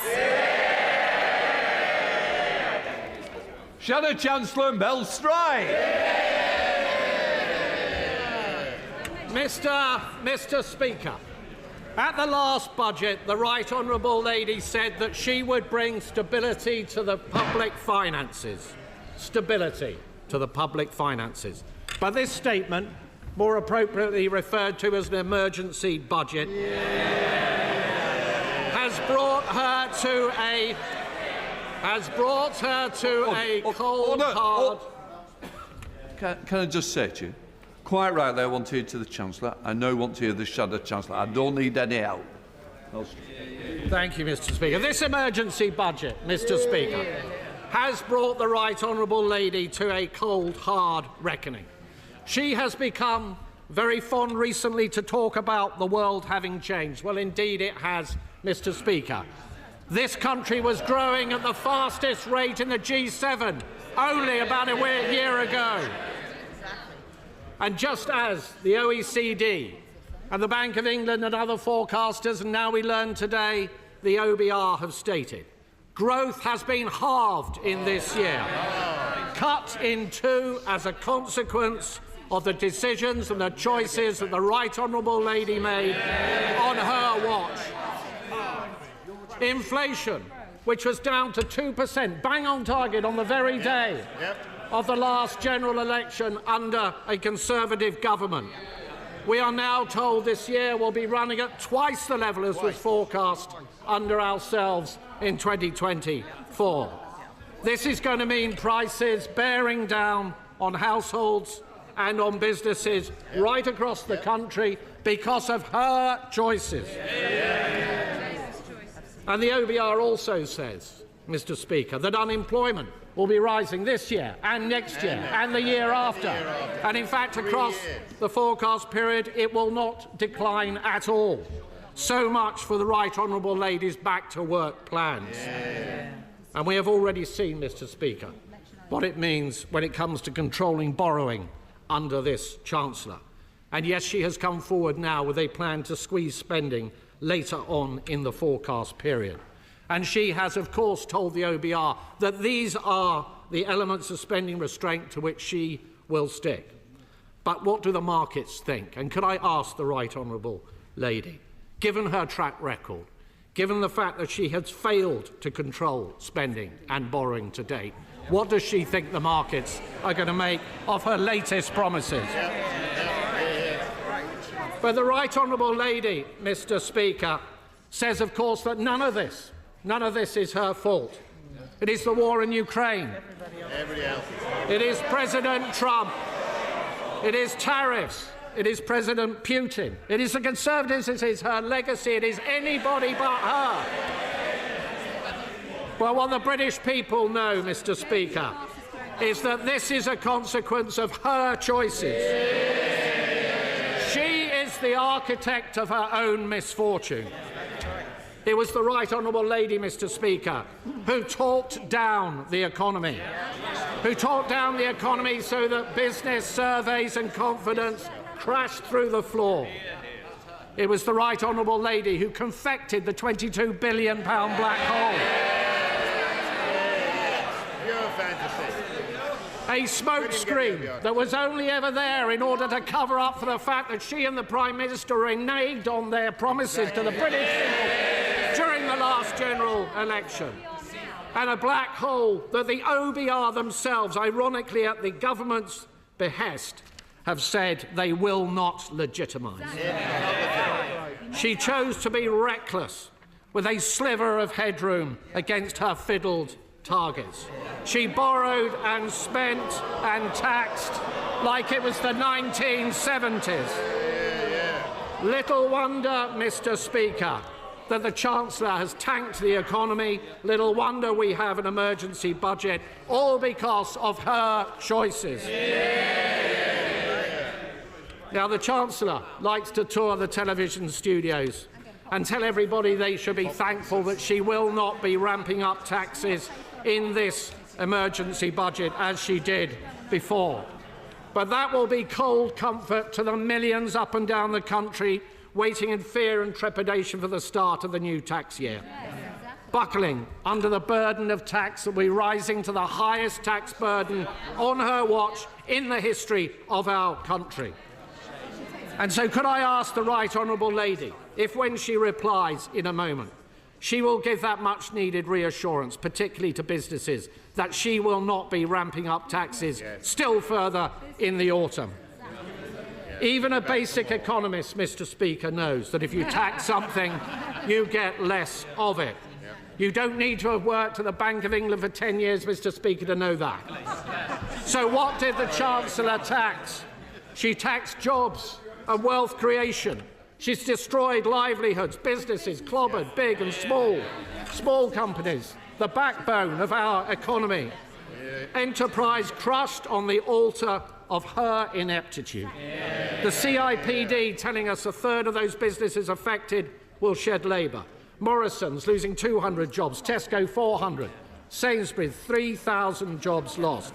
No wonder the Federation of Small Business say that outside of the pandemic, business confidence has been left at its lowest level on record. But it's not just businesses, Mr. Speaker.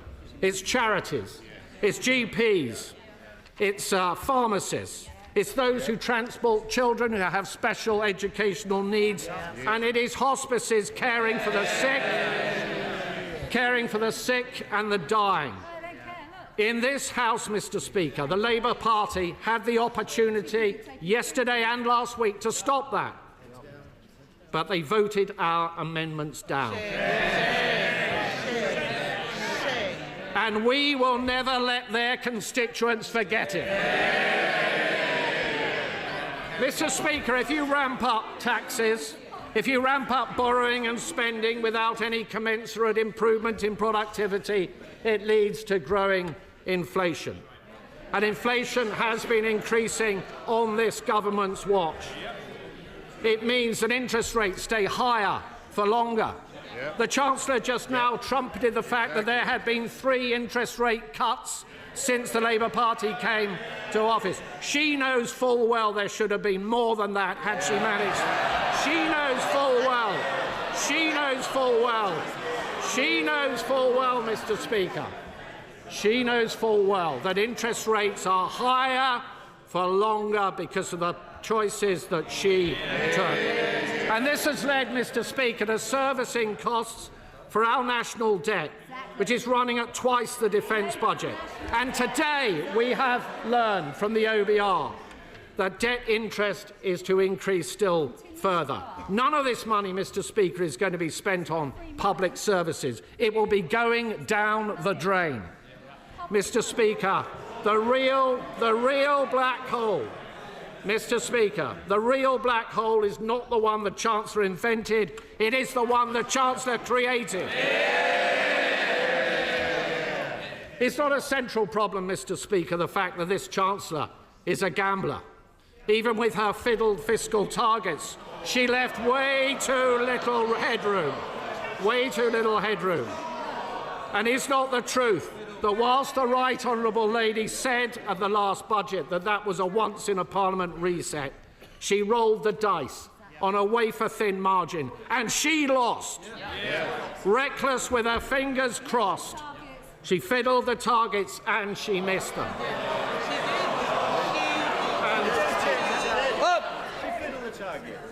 I'm not sure about the language we use. I think there are better words and more constructive words the Shadow Chancellor would prefer to use. Can I just point out, thank you, Mr. Chair, can I just point out that all of her fiscal headroom disappeared, not just some of it. In fact, she went underwater to the tune of £4.1 billion. Mr. Speaker, reeling from one fiscal event to the next is not a way to run the public finances. And breaking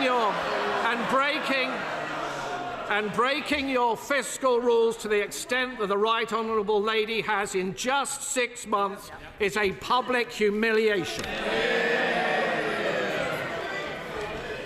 Mr. Speaker, could I briefly focus on defence spending? We on this side of the House welcome the fact that, as we press the government to do, they will reach 2.5% of GDP by 2027. And we note the stepping stone along the way that the Right Honourable Lady has just announced. But we should go further than that. The 3% target should be brought forward to this Parliament.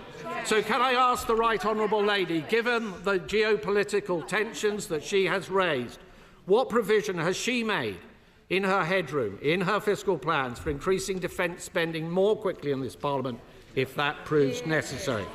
And could I ask her, would she scrap the absurd Chagos deal and put that money behind our armed forces? Mr. Speaker, the economy is in a perilous state, but there was a different way. There were different choices on taxing and spending and borrowing and on productivity and on welfare. And let me just say a few words on welfare. It was the privilege of my life, Mr. Speaker, to have served as the Secretary of State for Work and Pensions. And when it came to welfare reform, with that privilege came a deep responsibility. The responsibility for welfare reform to be properly thought through with a very clear plan. So I know they don't like it because it's an alien idea, Mr. Speaker, to the party opposite. so that we can be fair to the taxpayer but equally fair to the many people up and down our country, some of whom are highly vulnerable. This was an approach on our watch that led to $5 billion of savings across the forecast period and 450,000 fewer people going on to long-term sickness and disability benefits as a direct consequence. And we would have gone further, much further, and we set out a clear plan, we set out a clear plan in our manifesto to do exactly that. But the party opposite rushed their changes. They had no plan.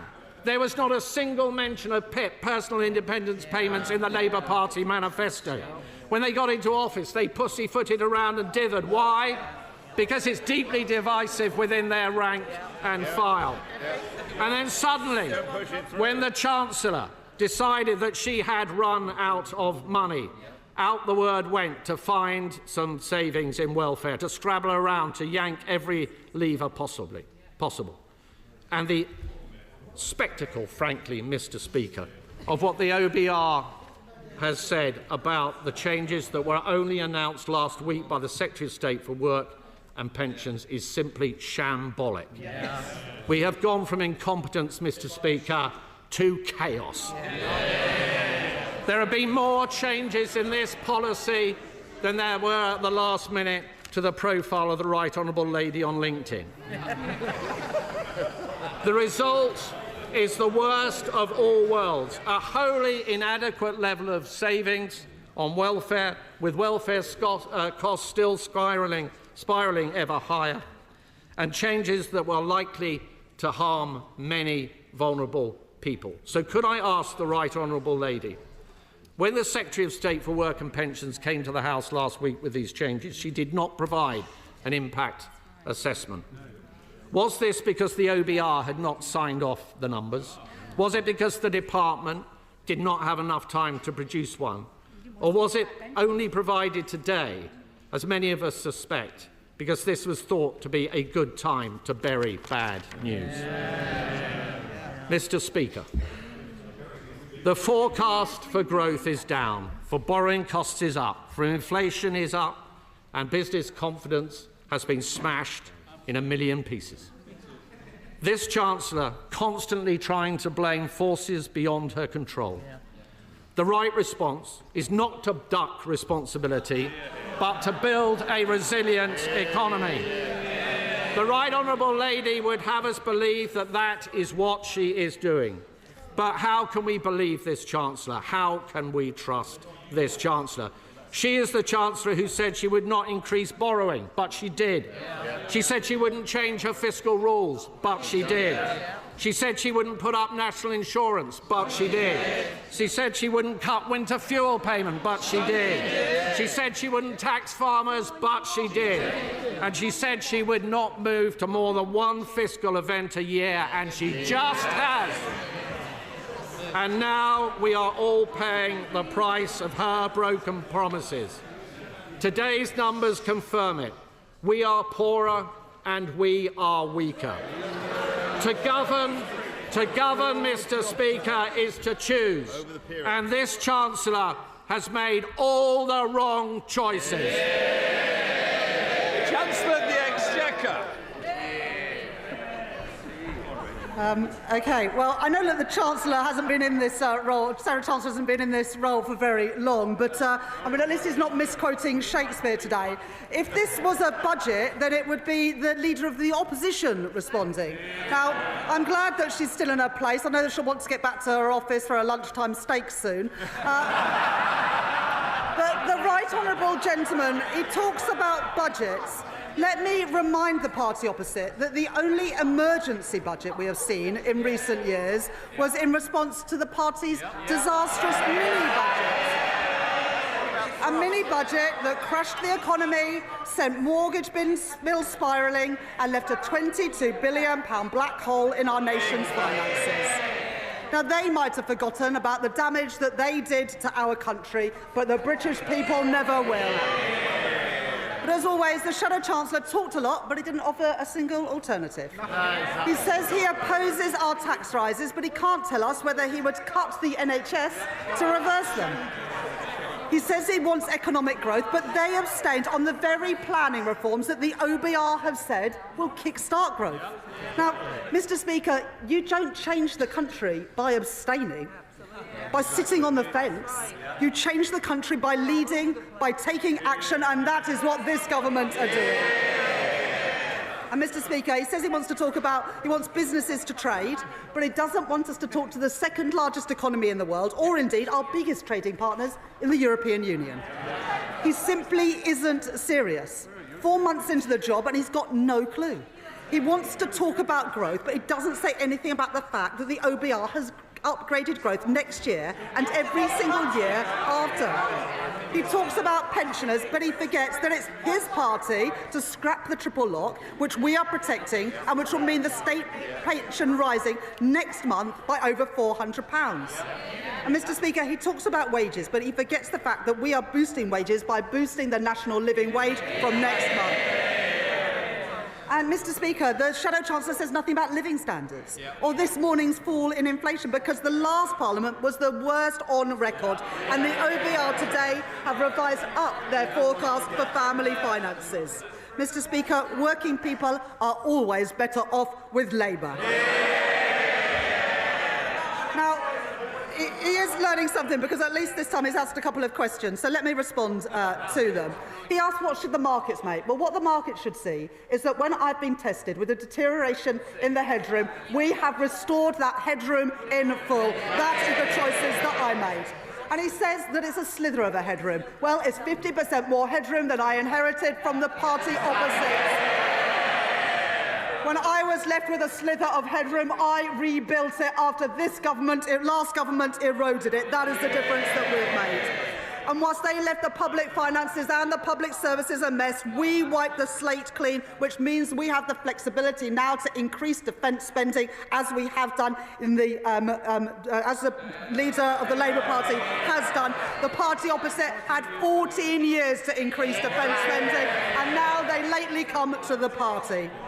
And the Shadow Chancellor mentions welfare reform and his time at the Department for Work and Pensions. What a legacy. 1 in 8 young people not in education, employment or training. 1,000 people a day going on to personal independence payments. And the OBR say today that welfare spending as a share of GDP will now start falling, a far cry from what we had under the party opposite.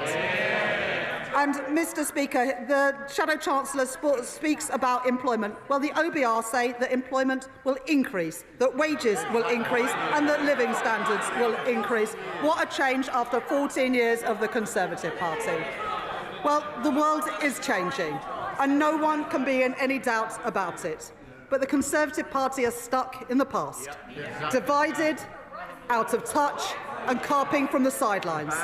They have no plan. No plan to kickstart growth, no plan to fix our public services, no plan to keep our country safe. The only plan for change they are working on is to change their party leader, and you can't blame them for that.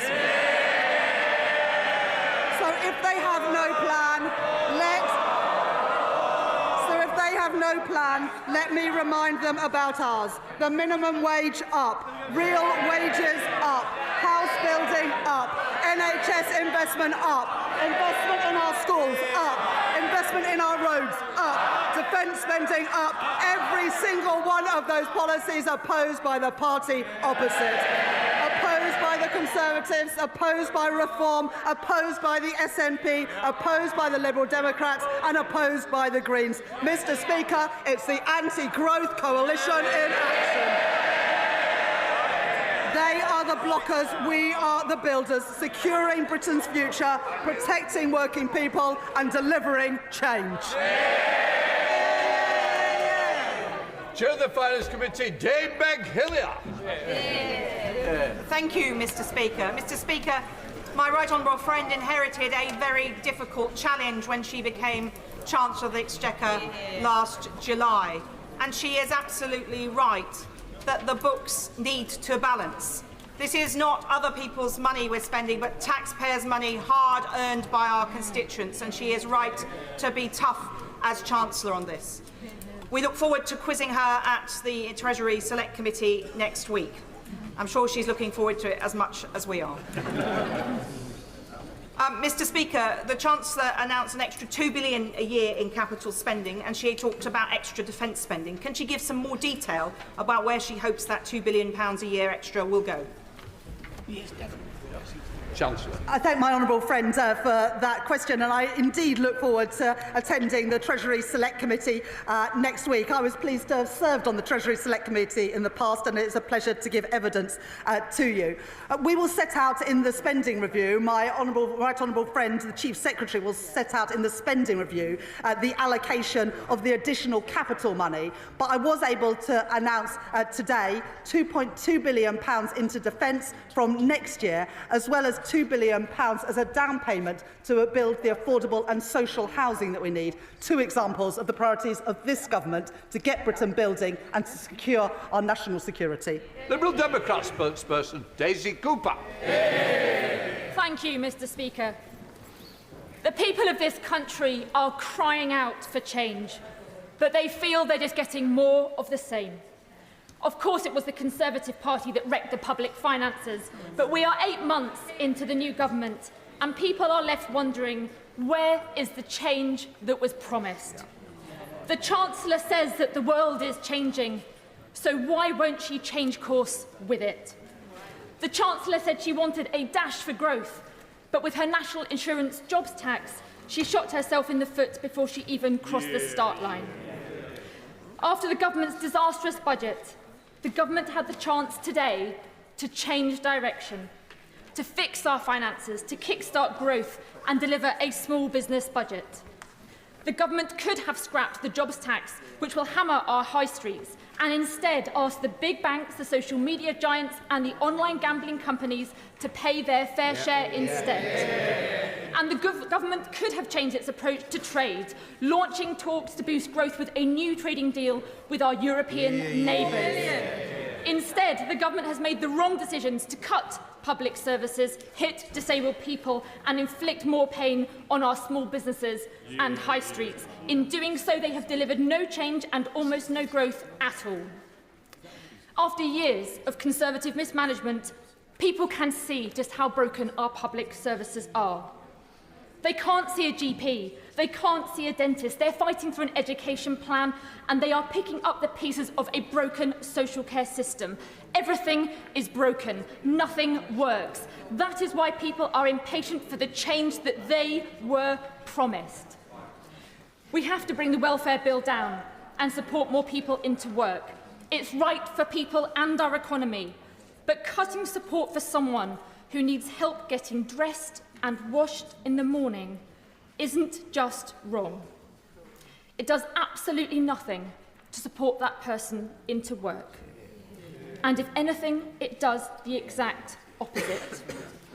It will also have knock-on impacts for the entitlements of their family carers too. So will the Chancellor come clean about this?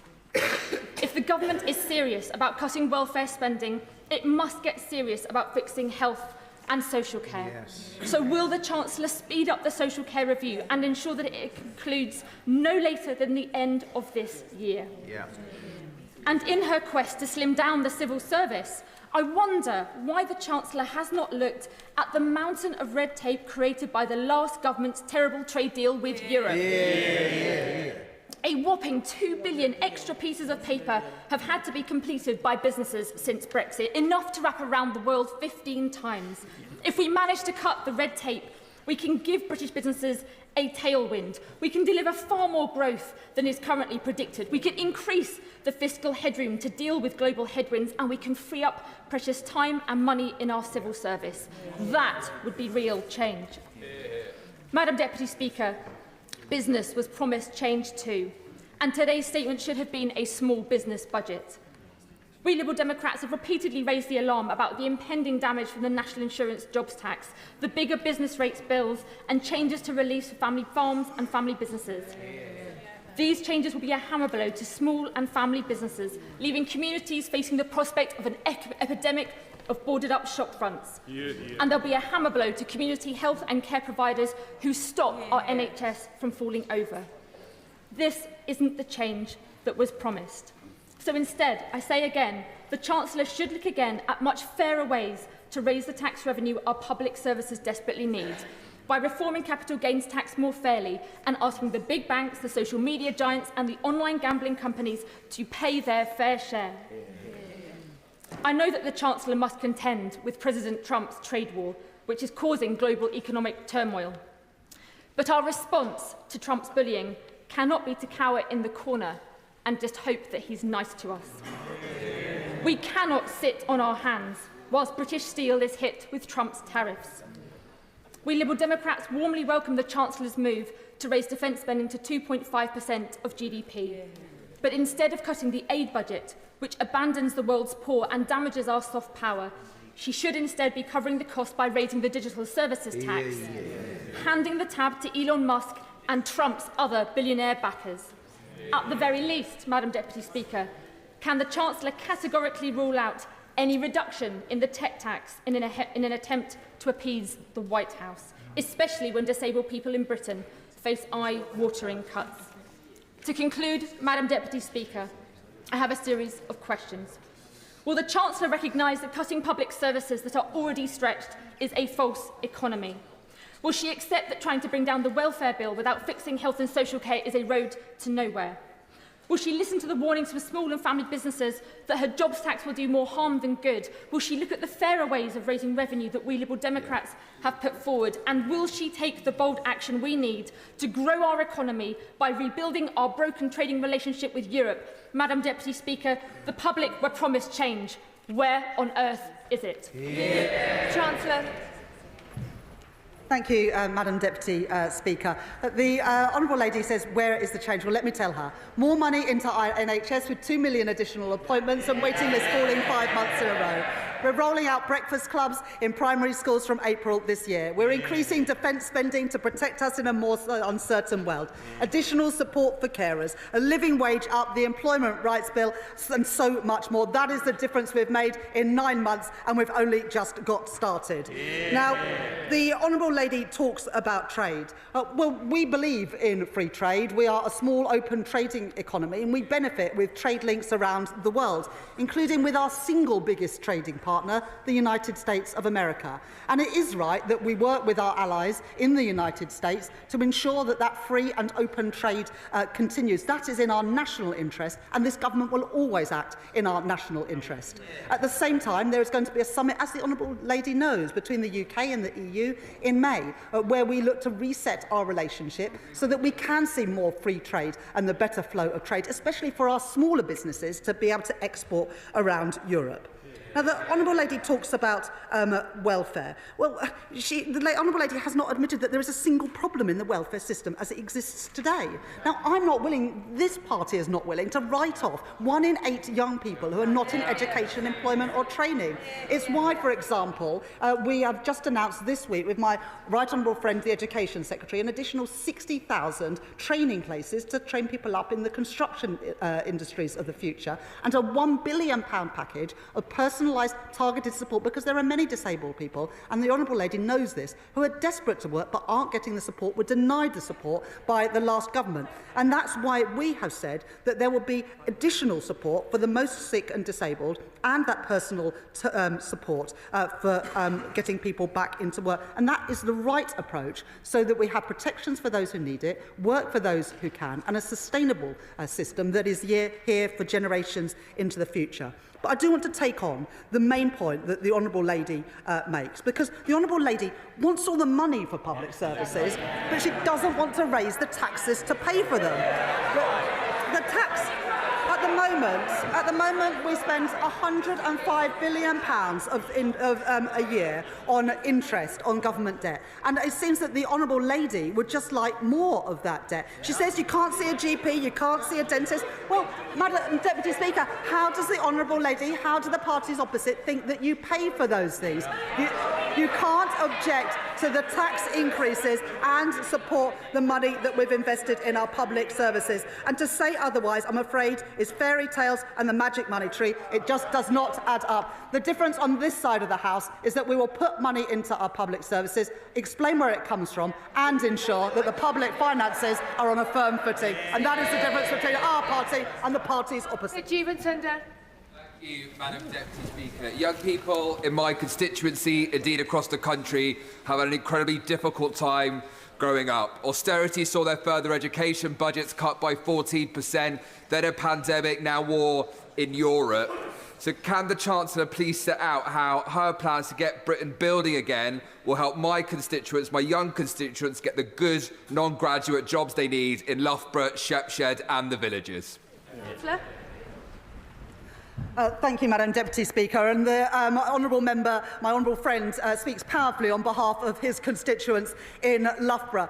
The additional homes, the 1.5 million homes that this government is building, will ensure that families in Loughborough have a chance of getting on the housing ladder, and young people in Loughborough will have the opportunities to help build those homes. That is the difference that we are making. More jobs, paying decent wages, more homes for our families. Glenn. Madam Deputy Speaker, I hope that the Chancellor next Wednesday in front of the Treasury Select Committee will reiterate her commitment not to come back with more tax increases. But could I turn to the OBR page 5, 1.2, where it says, while the government's planning reforms deliver a modest boost to the level of potential output of 0.2% in 2029, its cumulative growth between 2023 to 2029 is still 0.5 percentage point lower than we projected in October. And the level of productivity is 1% lower. I'd like to know what the Chancellor thinks about that, and can she confirm that the Employment Rights Bill has not been evaluated by the OBR? Well, the key point that the right honourable gentleman says there is that from 2023 to the end of the forecast, cumulative growth is lower. But of course, this government didn't come into power in 2023. We came into power in July 2024. And what the OBR numbers show, that the economy is bigger because of the changes that we've made. It's just a difference of the dates. I look forward to coming to the Select Committee next week, and I'm sure I'll take more questions from the honourable gentleman then. Yuan Yang. Thank you, Madam Deputy Speaker. The Chancellor has rightly championed economic stability in stark contrast to the previous government, indeed in stark contrast to the previous 5 Chancellors. Yet, as she has said, the world is becoming more unstable, and that global instability feeds through to rapid changes in official projections, which can constrain our room for action. Can the Chancellor reaffirm to us that despite these challenges, she will keep her focus on fiscal stability to meet the long-term missions of this government, to defend our country, to improve living standards, and to protect the most vulnerable in our society? Chancellor. Thank you. My honourable friend is absolutely right that her constituents, all of our constituents, depend on economic stability. It ensures they know how much they're going to pay on their rent and their mortgages. It ensures that they're not caught out when they go to the shops by prices constantly rising. And that's why, as a government, we've said to grow our economy, the number one thing that we need to achieve is economic stability. And that's why I'm so pleased that the Bank of England have been able to cut interest rates 3 times since the general election, and also that the OBR forecast that inflation will fall rapidly to 2.1% next year and then 2% in the years after that. Dr. Caroline Johnson. Speaker. Madam Deputy Speaker, schools face imminently a huge rise in costs due to the rise in national insurance contributions, and they had been reassured by the government that head teachers have been reassured that the schools will be recompensed with money to cover the national insurance costs. Yet Sir Robert Patterson School in my constituency, a great school, finds itself £33,000 short. Will the Chancellor commit to ensuring that Sir Robert Patterson, and indeed all the schools in my constituency, are given enough money to cover her jobs tax?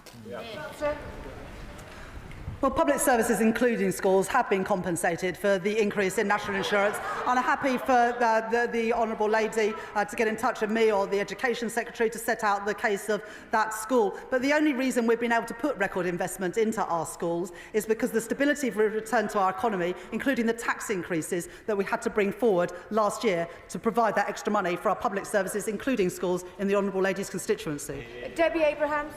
Thank you, Madam Deputy Speaker. And I recognise the difficulties that my right honourable friend is facing in terms of fiscal challenges and so on that she inherited. And I also support the reforms that my right honourable friend, the Work and Pension Secretary, has set out. but all the evidence is pointing to the fact that the cuts to health and disability benefits will lead to increased poverty, including severe poverty, and worsened health conditions as well. So how will making people sicker and poorer help in terms of driving our economy up and then people into jobs? Chancellor. Well, as my honourable friend knows, in the Green Paper we're consulting on a premium payment for the most severely sick and disabled, because as a government we believe that those people who need support should get it. But like the honourable lady, I recognise that there are many people who are sick and disabled. There are many young people who could be working but were written off by the previous government, and that's why we're putting record investment in helping get those people back to work with guaranteed, personalised and targeted support. And you are half as likely to be in poverty if you are working, if you move from welfare into work. And we're determined to lift people out of poverty by ensuring that there are good jobs, paying decent wages, with the security that's guaranteed through the Employment Rights Bill. Bobby Dean. The OBR have said that the package of welfare cuts, the information they received was late, with insufficient detail, and the estimates are highly uncertain. They're saying they're now going to have to certify them in the next forecast. So can the Chancellor confirm whether that means that the government have to go further with even deeper cuts to welfare than they've announced so far today? Chancellor. Well, what the OBR have done is they haven't taken into account any of the package of measures to get people back into work, or looked at any behavioural effects of people making that switch into work. And what they've said in that document is that they're now going to spend the summer looking at the entirety of the package, including the efforts that we are making with a huge package to get people back into work. I'm confident that that personalised, targeted support will get more people into work, lift them out of poverty so they can support their families, and so as an economy we can benefit from their contribution. Rachel Maskell. Thank you, Madam Deputy Speaker. Fiscal responsibility, unlike with the last administration, ensures that people are paying less and it keeps the cost of living down. However, as a Labour Party, we've got an additional responsibility around having social responsibility. So can we look at those DWP changes again? Of course, protecting the most vulnerable, but it's those people just above that bound which are set to lose, and we're really worried about those. Chancellor. I thank my honourable friend for that question, and I share the deep concern of all of us on this side of the House. In fact, I think everyone in this chamber shares the concern about the most sick and disabled who need support, which is why in the Green Paper we're consulting on an additional premium payment to the most severely disabled, but also, instead of writing people off and not providing the support they need to do a job that matches their abilities and their needs, that we're giving that personalised target support. And I was in a job centre in my own constituency in Pudsey last week, where there are amazing stories of work coaches helping people into work who are far from the labour market. We want to see more of that to lift people out of poverty, to help them achieve their potential. Dame Harriet Baldwin. Thank you, Madam Deputy Speaker. At the general election, the Chancellor promised growth and no increase in taxes. But as Chancellor, she has delivered no growth and a record increase in taxes. Yeah. And now the Office for Budget Responsibility is halving her growth forecast this year, cumulatively 0.5% less over the forecast period.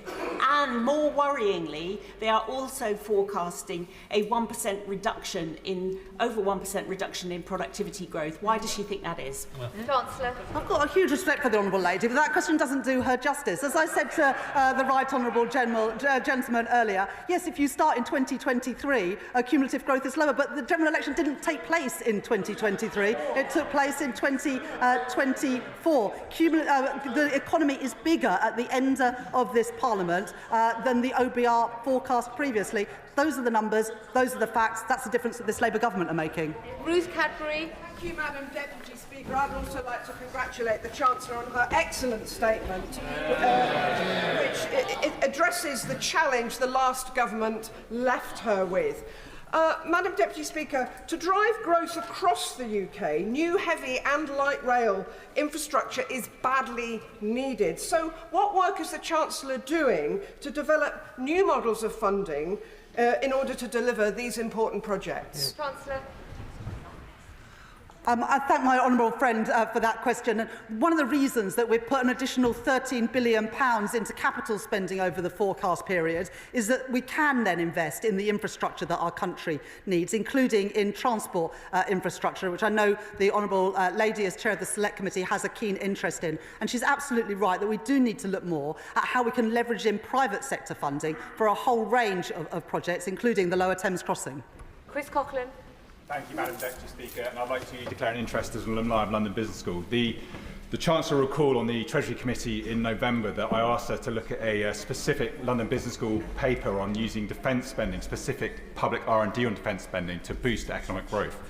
I was delighted to hear that the Treasury did evaluate that specific paper by Professor Paolo Saruco as part of the spring statement, and has listened to me and the Liberal Democrats. So does the Chancellor agree with me that using defence spending focused on public R&D can be one way not only to keep us safe, but also to raise productivity and boost economic growth? Chancellor. I thank the honourable gentleman for that question, and I look forward to taking more questions from him at the Select Committee next week. When I've been to visit defence companies or met our armed forces, they tell me about the amazing ability that new technology and innovation has to help them do their jobs better in keeping our country safe. And so as we invest more in defence and get to that 2.5% of GDP, it is absolutely right, as I've set out today, that more of that money is used for innovation, R&D and new technologies. Zubair Ahmed. Thank you, Madam Deputy Speaker. Congratulate my right honourable friend on grasping the challenges and the opportunities that this new world presents us. Opportunities that will mean that in my constituency of Glasgow South West there will be more investment into the defence sector. And Madam Deputy Speaker, that is timely, because after 18 years of SNP government, 1 in 6 people in my constituency are economically inactive. Will my right honourable friend agree with me this investment will finally raise their ambitions and raise their pay packets? Chancellor. Well, unlike the SNP, the Labour Party supports investment and jobs in the defence sector in Scotland that support people in Glasgow and South West and in many other parts of Scotland. More good jobs for young people, more jobs paying decent wages, keeping our country safe. That's what this party believes in. It's a shame the SNP believe in something entirely different. Thank you, Madam Deputy Speaker. A cloud hangs over the economy in northern Lincolnshire at the moment, with the potential for significant job losses at the Scunthorpe Steelworks. In view of that, could the Chancellor give an assurance that funding will be available, not only to look after any redundant workers, but also to attract new business and retraining for existing workers? Chancellor. At the general election, we set out our plan for a steel fund as part of the National Wealth Fund. I absolutely understand the concern of the honourable member and other honourable members in the House about the future of the steel industry in this country. We were able to improve the deal for Tata to protect more jobs in South Wales. We want to have a thriving steel sector right across the UK, and we'll continue to work with the company and with the trade unions there to achieve just that. Richard Bergen. Thank you, Madam Deputy Speaker. Making cuts instead of taxing wealth is a political choice, and taking away the personal independence payments from so many disabled people is an especially cruel choice. A disabled person who can't cut up their own food without assistance, and can't go to the toilet without assistance, and can't wash themselves without assistance will lose their personal independence payment. So hasn't the government on this taking the easy option of cutting support for disabled people, rather than the braver option, which would be to tax the wealthiest through a wealth tax? Madam Deputy Speaker, there is nothing progressive, there is nothing Labour about not supporting people who are disabled and sick and young people to do jobs that are commensurate with what they are able to do. And 1 in 8 young people have been effectively written off by the party opposite, and we're not willing to leave them in that position. And we are consulting in the Green Paper on an additional premium to pay to the most sick and disabled, because we recognise that people need need support from the state. But too many people are not given the opportunities to fulfil their potential, and we're not willing to carry on like that. In the budget last year, we got rid of the non-dom tax status, we increased capital gains tax, we introduced VAT on private schools, and we changed the rules of inheritance tax. So I don't recognise what the honourable gentleman says. Dave Dugan. Thank you, Madam Deputy Speaker. The Chancellor tells us the world has changed, and if that's true to allow her to stick the boot into disabled people, it must also be true then to allow her to review her income tax rates, perhaps commensurate with those existing in Scotland, which has saw the Scottish economy grow in January by 0.3%, while the UK contracted by 0.1%. She could also choose to revise the government's position on reaccessing the single market in the European Union, which would allow a 30 billion recurring return with no compensation required, or a 1% tax on assets over 10 million. A wealth tax, as one of our backbenchers has just highlighted, 40 billion recurring every year with no need for compensation. If she's got the disabled, the WASPy women, pensioners and hospices in her crosshairs, why can she not tap up multimillionaires for a few quid?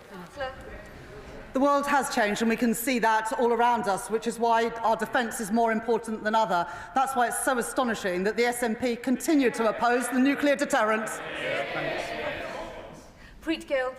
Thank you, Madam Deputy Speaker. And I commend the Chancellor on her statement. Does my right honourable friend agree with me that the party opposite doesn't understand the link between their total failure to get houses and infrastructure built that our constituents desperately want and the economic constraints that we are facing today? I thank my honourable friend for that question, and she speaks powerfully on behalf of her constituents in Birmingham. We need to build the homes that all of our constituents are crying out for. The level of home ownership had declined under the previous government, and we're determined to turn that around, as well as building the affordable and social housing that our country needs. And as we build those homes, more good jobs for young people with pride in their work, good jobs paying decent wages, backed by the increase in the national living wage and our employment rights bill. James Cleverly. Thank you, Madam Deputy Speaker. Her Transport Secretary failed to stand up to the transport unions. Health Secretary failed to stand up to the health unions. Her Work and Pension Secretary failed to stand up to the backbenches of her own party. Her savings are predicated on getting rid of a whole tranche of civil servants. How can we have any confidence that she or the Prime Minister will stand up to the civil service unions? Today, as part of the Transformations Fund, we've set aside £150 million next year for redundancy costs for a voluntary exit settlement, showing how serious we are about reducing the size of the civil service after it increased to record levels under the party opposite. Michelle Strobhan. Thank you, Madam Deputy Speaker. Communities like mine in Barrow and Furness feel more acutely the failures of the previous government. They've left Barrow and Furness in a dreadful state. Does the Chancellor agree with me that it's through this government's commitment and funding towards Barrow and Furness and our defence sector that we will change things transformationally on the ground in Barrow and mean that Barrow can be a blueprint for how the defence pound could be better spent across our constituencies? I know that my honourable friend is incredibly proud to represent Barrow and Furness, and that her constituents are incredibly proud to work on our nuclear deterrent, and this government will always stand with them with our new plan for Barrow, for new jobs, new investment in the town, so we get value for money for taxpayers, but also, most critically, we ensure our country's national security. Sir John Hayes. Thank you, Madam Deputy Speaker. The Chancellor was right to highlight productivity as an issue. I'm right, too, to focus on skill shortages, although she didn't explicitly note the implicit link between them. She failed, however, to say that her productivity ambitions are being scaled back and that the number of NEETs, young people not in education, employment, training, that she noted, is growing, actually. So will she set out, perhaps in a further note, note in the Library of the House or a statement, by how much she expects apprenticeships to grow year on year?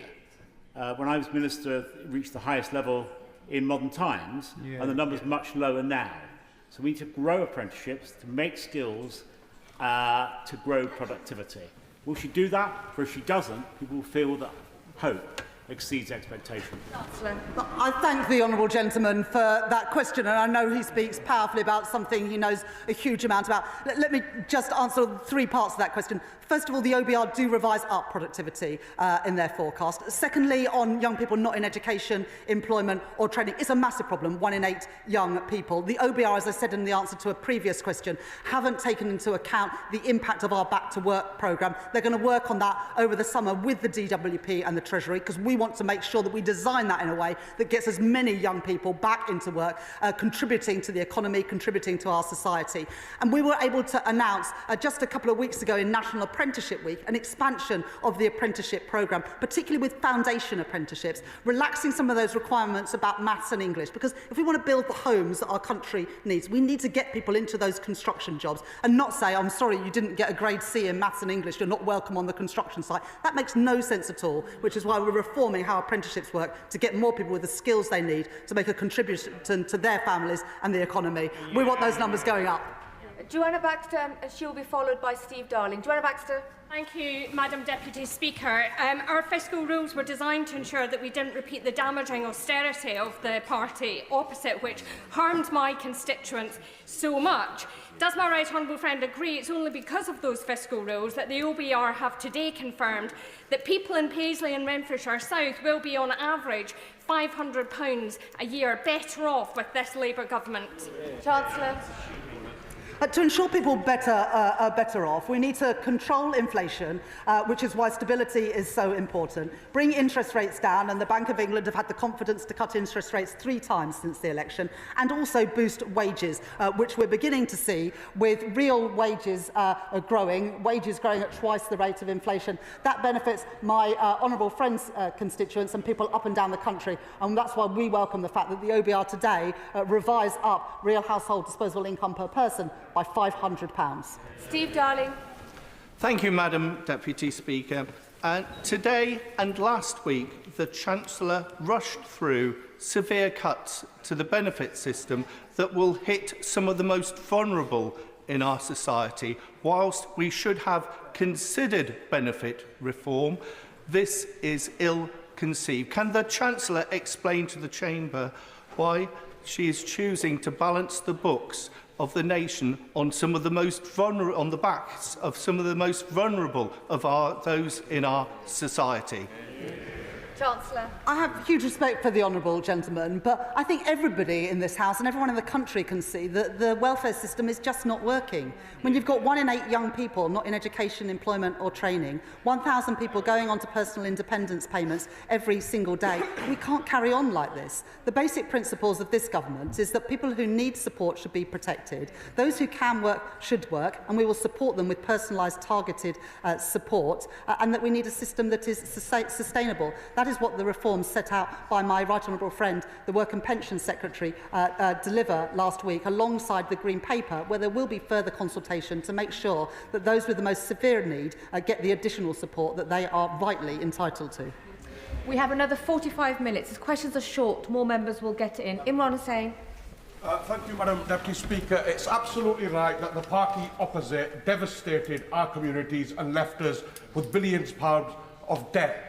But it is not right that disabled people and the most vulnerable in our society should pay for that. Thousands of my constituents continue to be fearful about the announced welfare cuts. Disability organisations have warned that hundreds of thousands will be pushed into poverty. So I say to the Chancellor, we must make the right political choice. Protect the most vulnerable in society and introduce a wealth tax so that multimillionaires and billionaires can pay their fair share. Chancellor. But my honourable friend represents the constituency that neighbours mine, and he knows and I know that there are far too many people in both of our constituents, in Leeds and Bradford, who are written off. People who are not working, who are quite capable of working if they were given the support. People who may be disabled, but doesn't mean they can't work and contribute if they are given the proper support. And that's what the party opposite failed to do. That's what our government are determined to deliver. And we will work with disabled groups, we will work with job centres, including the one in Pudsey where I was last week, to make sure that we support people to fulfil their potential, not writing them off like the party opposite did. Sir Julian Lewis. Yes. I welcome the Chancellor's emphasis on defence expenditure and his support for the nuclear deterrent. But does she accept that by his actions in Ukraine, Putin has restarted the Cold War? And will she bear in mind that during the 1980s, up to the end of the Cold War, we were spending regularly between 4.5% and 5% of GDP on defence? That's the sort of scale that's really required. The honourable gentleman has long been an advocate of spending properly on defence, and that's why we've set out a fully funded and costed plan to get to 2.5% in the next 2 years and then 3% in the next Parliament. The world has changed. We can see that all around us. This government will always put our national security and our defence first, and as the situation evolves, of course, so will we.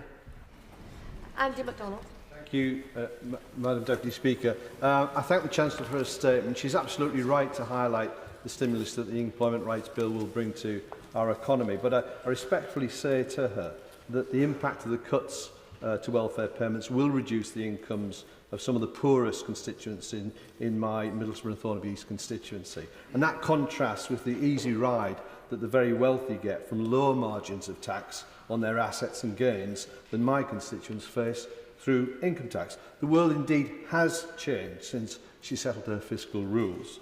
So will the Chancellor consider putting capital gains tax on an equal footing with income tax or implementing a wealth tax, which is a 2% rate on assets worth over £10 million to improve the country's finances? At the budget last autumn, we increased taxes by £40 billion without asking working people to pay more. We did that by abolishing the non-dom tax status, by increasing the rates of capital gains tax, tightening the rules around inheritance tax, and yes, by asking businesses to pay more as well. So we have already raised taxes to put more money into our health service, reduce NHS waiting lists, and to have free breakfast clubs at primary schools. But what the Spring Statement shows today is that by growing our economy, we can increase the size of the economy through the planning reforms and therefore ensure there are more money for our public services. That's why the #1 priority of this government is growth, and why I'm so pleased today that the OBR say that by the end of this Parliament the economy will be bigger than that we inherited from the Conservatives. Sammy Wilson. Thank you, Madam Deputy Speaker. The Chancellor has claimed today that she's building a foundation on the foundations for the economy, but sadly the foundations are foundations of sand, built on increased borrowing, higher inflation, lower growth, jobs taxes, etc. Can she tell us how these structures will stand against the economic forces which are coming to affect the United Kingdom and she has described today? And specifically, could she tell us what proportion of the Transformation Fund will be available to the Northern Ireland Executive for important transformation of public services in Northern Ireland? Councillor. I thank the honourable gentleman for that question. The OBR are really clear that the economy at the end of this Parliament will be bigger than they previously envisaged, bigger than the plans we inherited from the previous government, and the average person with real household disposable income will see their incomes rise by £500. So we're already beginning to deliver the change that we promised. In the budget last year, I was able to announce the biggest ever settlements for Scotland, Wales and Northern Ireland. That continues to be the case after the Spring Statement today. John Grady. Thank you, Madam Deputy Speaker. Reckless management of public finances leads to higher costs of government borrowing. And as any economist will tell you, that increases the cost of capital across the British economy, putting at risk and increasing this cost of essential investments in housing and infrastructure that my constituents desperately need. Would my right honourable friend agree with me that this is a very important reason why it is essential to manage public finances carefully, unlike the last Conservative government, and unlike the government in Scotland, which is over-familiar with emergency budgets? My honourable friend is absolutely right. The importance of robust fiscal rules that even in difficult economic circumstances we continue to meet through the decisions that I've set out today. And the reason economic stability is so important is that we saw what happened in the last Parliament, where a government borrowed beyond its means. And the people who lost out were not the wealthy. It was ordinary working people who paid more in the shops, more on their mortgages and more on their rents. This government will never repeat the mistakes of Liz Truss and the party opposites. Dr. Luke Evans. The Chancellor has created a storm and now is complaining about the rain. She increased spending to 70 billion, she increased borrowing by 30 billion, she increased tax by 40 billion, and yet the economy shrank in January. Now, she did talk about change and the abolition NHS England. Now, I put a written question in to the department to say how much would this cost. They said there would be some upfront costs, but couldn't specify. So with this top-down change, could she tell me what the estimated cost is of abolishing NHS England? Chancellor. It's really difficult to understand what the party opposite want. Do they want to reduce the cost of admin and bureaucracy, or do they want to carry on with everything the way it was? We want to change things, and that's why in the transformation fund that I set out today includes £150 million for a voluntary exit scheme, because we want more money on the front line, not in the back office and a bloated bureaucracy left by the party opposites. Rebecca Long-Bailey. Madam Deputy Speaker, there's so much to welcome in today's statement, but the Chancellor will be aware of serious concerns regarding welfare reform. And my constituent told me last week, I'm terrified of what will happen to me if I can't work. I'm already having thoughts of suicide at the prospect of these changes and what they mean for disabled people. Today's impact assessment shows 250,000 increase in relative poverty, 50,000 increase in children living in relative poverty. What will the Chancellor do to stop this from happening? Chancellor. Well, the honourable lady speaks about a constituent who is in work, and she, I'm sure, like others, will welcome the work that Charlie Mayfield has done about ensuring that people with sickness and disability can stay in work, because we know that the best place for people is in work for their health, both physical and mental. But we know too often when people drop out of the labour market, they really struggle to get back in. So alongside the targeted support to get people back into work, we're determined to work with businesses to ensure more people with sickness and disability can stay in work, contributing to their family finances and contributing to the wider economy. Nigel Farage. Thank you, Madam Deputy Speaker. Would the Chancellor agree that measuring growth and relative wealth by GDP is not the most relevant number to our constituents? Because we're living in an age of mass immigration and a rising population, it is GDP per capita, surely, that matters to our constituents, and that has fallen consistently for the last 2 years and is falling still. And shouldn't we tell people, actually, they are getting poorer? Well, the OBR forecast that GDP per capita will increase by 5.6% during the course of this Parliament, having fallen under the previous government. So if he ever gets to Clacton, he can tell his constituents that. Matthew Patrick. £3 billion into a transformation fund to sort out how government is run. Does the Chancellor agree with me that this is reform that the Tories ducked, should have done it, didn't do it, and actually their failure to address this put pressure on frontline services and stretched public finances? Chancellor. The Transformation Fund, worth £3.25 billion, is about trying to reduce costs further out, the costs of failure. So that's why we're putting more money into recruiting foster carers, because we want to make sure that more children can get the best possible start in life. But we also know that if children end up in poor quality children's homes, that has consequences not just for their lives, but also for other services later in life. It's also why we're putting more money into technology in the probation service, so that we can make sure that probation works better for rehabilitating offenders, but also ensuring that people pay for the crimes that they commit. Alberto Costa. Thank you, Madam Deputy Speaker. The Chancellor rightly reminded this House in her statement that the British public are watching. And among the British public watching are tens of thousands of the most vulnerable pensioners in our society. Can she please explain to the House what is Labour about removing the winter fuel payment from those having £13,500 a year. Next month, because of the triple lock which we've been able to protect, the basic state pension, the new state pension, will increase by more than £400. And during the course of this Parliament, because of the triple lock, which the Shadow Chancellor opposes, the triple lock will cost an additional £31 billion.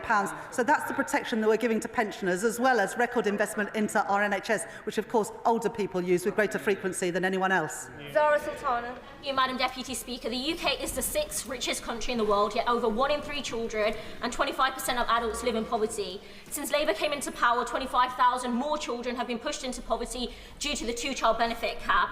And now, according to the government's own impact assessment, over 250,000 people will be pushed into poverty as a result of these cuts, including 50,000 children. So I asked the Chancellor, who earns over £150,000 annually, has accepted £7,500 worth of free clothing, and recently took freebie tickets to see Sabrina Carpenter. Does she think austerity 2.0 is the change people really voted for? There's nothing progressive and there's nothing Labour about pouring more money into a broken system. Under the changes that we're bringing about, we're going to help young people who are not in education, employment or training by giving them targeted support. And as I set out in the statement earlier, the OBR so far have not scored any of the Back to Work programme, which is the biggest Back to Work programme that we've seen for many, many years. They're going to do that work over the autumn. But we know that the best way to lift people out of poverty is to get them into good work, secure work, paying a decent wage. We're increasing the national living wage, so it will go up by £1,400 for someone working full-time from next month, as well as the Employment Rights Bill, which ensures that people will have security at work. That's the difference that this Labour government is making. Adrian Ramsey. Thank you, Madam Deputy Speaker. The Chancellor knows that our economy has been driven to the edge over the last 15 years, with ordinary people forced to bear the burden while a small minority have amassed extreme wealth. This is something she could change, and her own backbenchers are lining up to argue for a wealth tax. So why won't she do the fair and right thing and introduce a tax on the very wealthiest, rather than launching austerity 2.0 and removing vital support from disabled and ill people? The best thing that we can do for our constituents is build the homes that they desperately need. And so I really have no understanding of why the Green Party voted against the planning and infrastructure bill this week. What have they got against to get families getting homes and young people getting jobs? Amanda Martin. Thank you, Madam Deputy Speaker. Today's defence announcement by my right honourable friend, the Chancellor, is fantastic news for my city. It delivers security for working people across the country and cements Portsmouth as not just the historic home of the Royal Navy, but the future home. Does she agree with me that after 14 years of the benches opposite, decimating all areas of our armed service, imposing 3 Portsmouth ministers on my city, and axing shipbuilding from our city, it has fallen to this government to once again fix the mess inherited by you, by the people over there. Almost said you lot, sorry. Securing the naval base operation and those serving our country for the future. My honourable friend is a proud advocate for her city of Portsmouth, and this government is a proud advocate for the people of Portsmouth. That's why we've put investment into the Portsmouth naval base in the spring statement today. As we grow what we spend on defence to keep our country safe and secure, we want to ensure that there are more good jobs, paying decent wages, to make Britain a defence industrial superpower and to support those who serve on the front line. Wendy Morton. Thank you, Madam Deputy Speaker. Today, the Chancellor could have taken action to reverse the damage that she has done to constituents and businesses in my constituency and beyond, but she's failed. She's chosen not to do so. So what does she say to the pensioners, the farmers, the businesses, the charities, the hospices, and all those hard-working people who now face her huge tax rises? Chancellor. When I became Chancellor, I inherited £22 billion, a black hole in the public finances left by the party opposite. And we've taken action to address the hole in our public finances. And what I would say to the Honourable Lady's constituents, and indeed, Right Honourable Lady's constituents, is that when they are waiting for an NHS appointment, they're now going to see a doctor and a nurse quicker than they did under the last government, because NHS waiting lists have fallen for 5 months in a row. Ron Slinger. Thank you, Madam Deputy Speaker. Does my right honourable friend agree with me that the main contrast between this and the last government is strength versus weakness?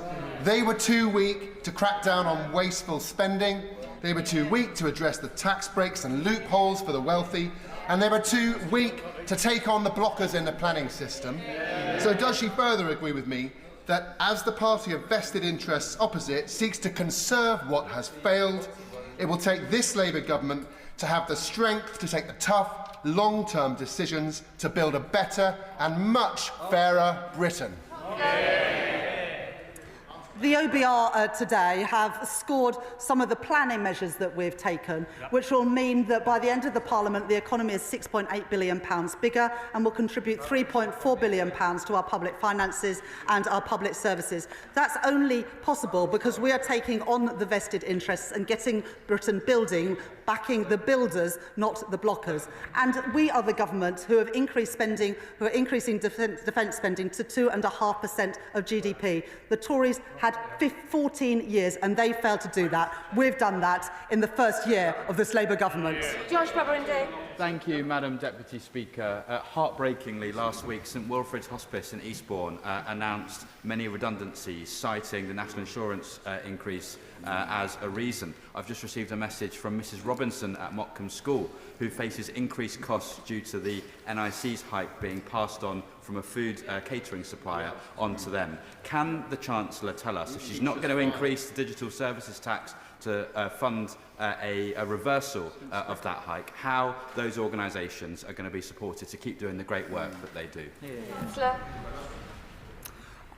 At the budget, we set out tax increases on the wealthiest and, yes, on businesses to properly fund our public services. And so when constituents in Eastbourne get to see a doctor or a nurse a little bit quicker, when they benefit from the breakfast clubs that we're rolling out, it's because we had the money to do so. So you can't back the increases in investment in our public services if you oppose the money to pay for it, including the settlement for the hospices. Nadia Whitty. Thank you, Madam Deputy Speaker. I understand that this government has inherited a huge financial mess from the party opposite, caused by over a decade of austerity. But what is the justification for cutting disability benefits, especially when a third of disabled people are already in poverty, instead of choosing to tax the growing wealth of the super rich? For example, a 2% tax on assets over 10 million, which could raise 24 billion a year.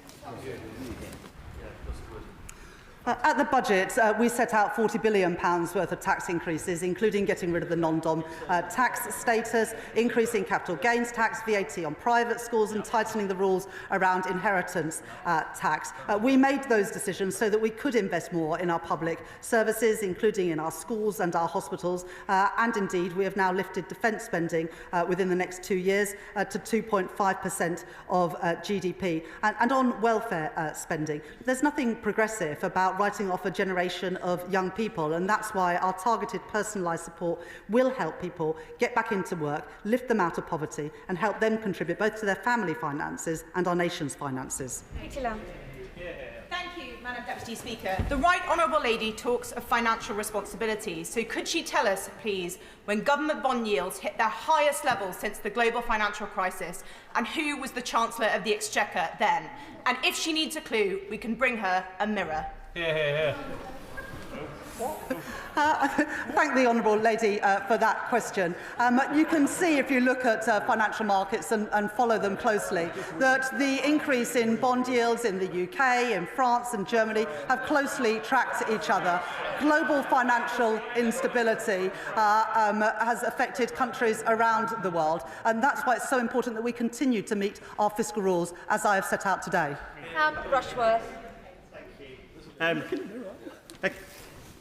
The member for Clacton a moment ago mentioned GDP per capita. I see he's asked his question and ran away.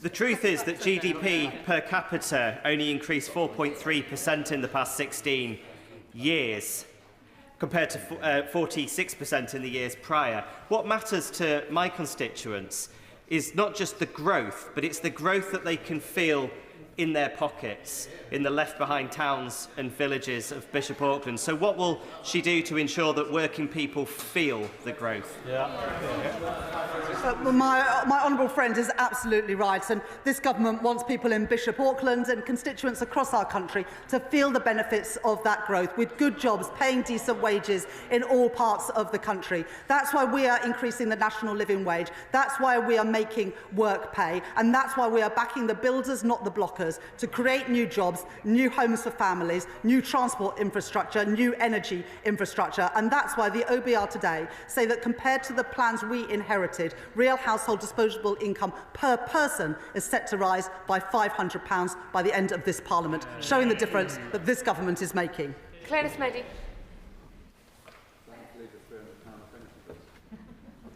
Clarence Moody, no? Yeah.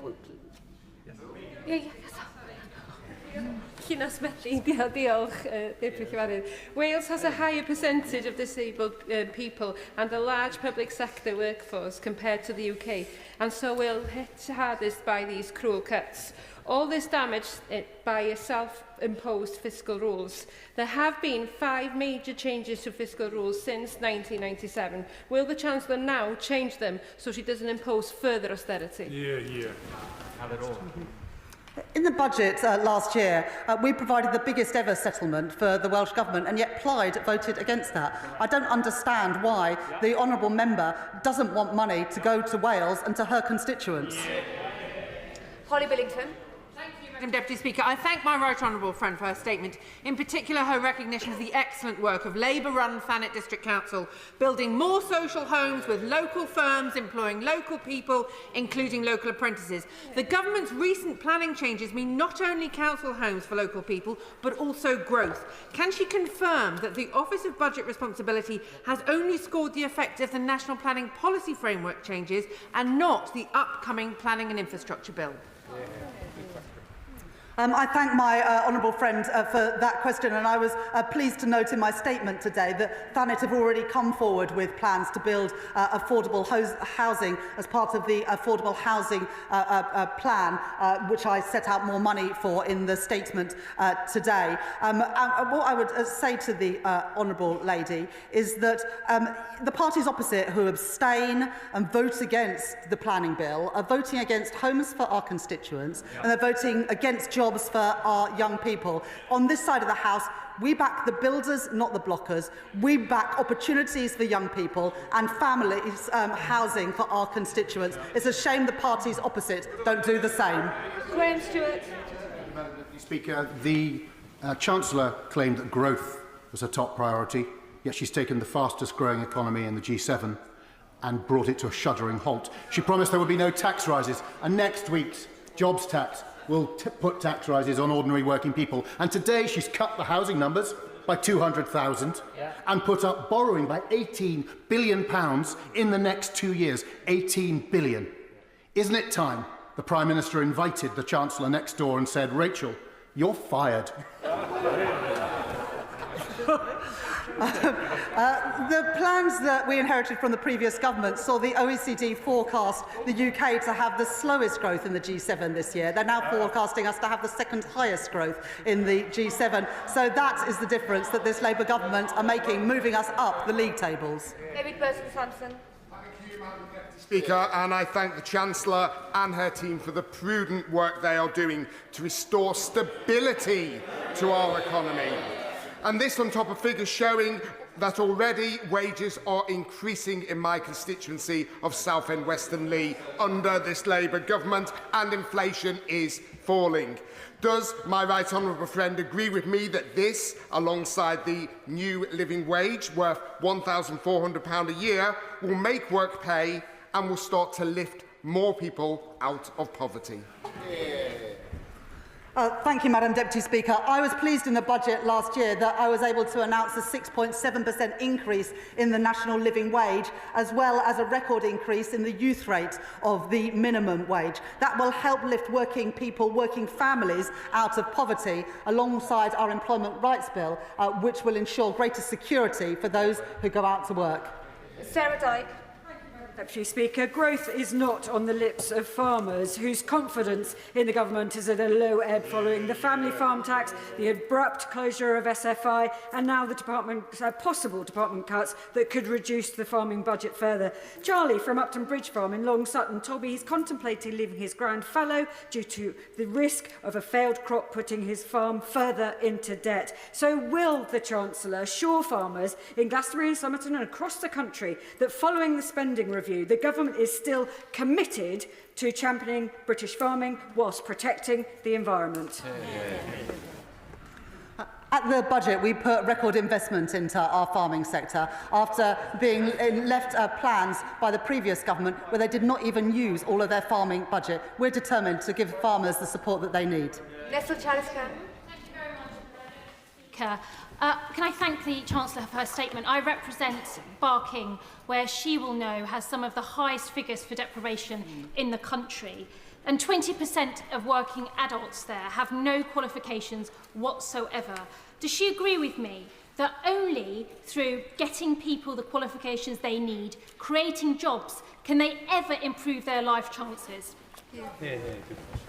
I thank my honourable friend for that question, and she speaks passionately about expanding opportunities for her constituents in Barking. The changes to the apprenticeship levy and the growth and skills levy is about ensuring that more people, including her constituents in Barking, can access those apprenticeship courses and those foundation courses. And it's also why just at the weekend we were able to announce an additional 60,000 places on construction courses to help people get jobs that pay a decent wage and offer security, which is what this government is all about.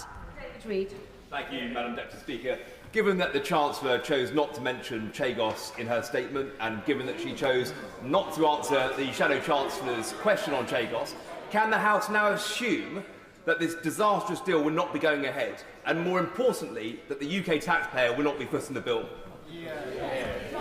Well, as the honourable gentleman know, our Prime Minister and President Trump discussed these issues when our Prime Minister was at the White House recently.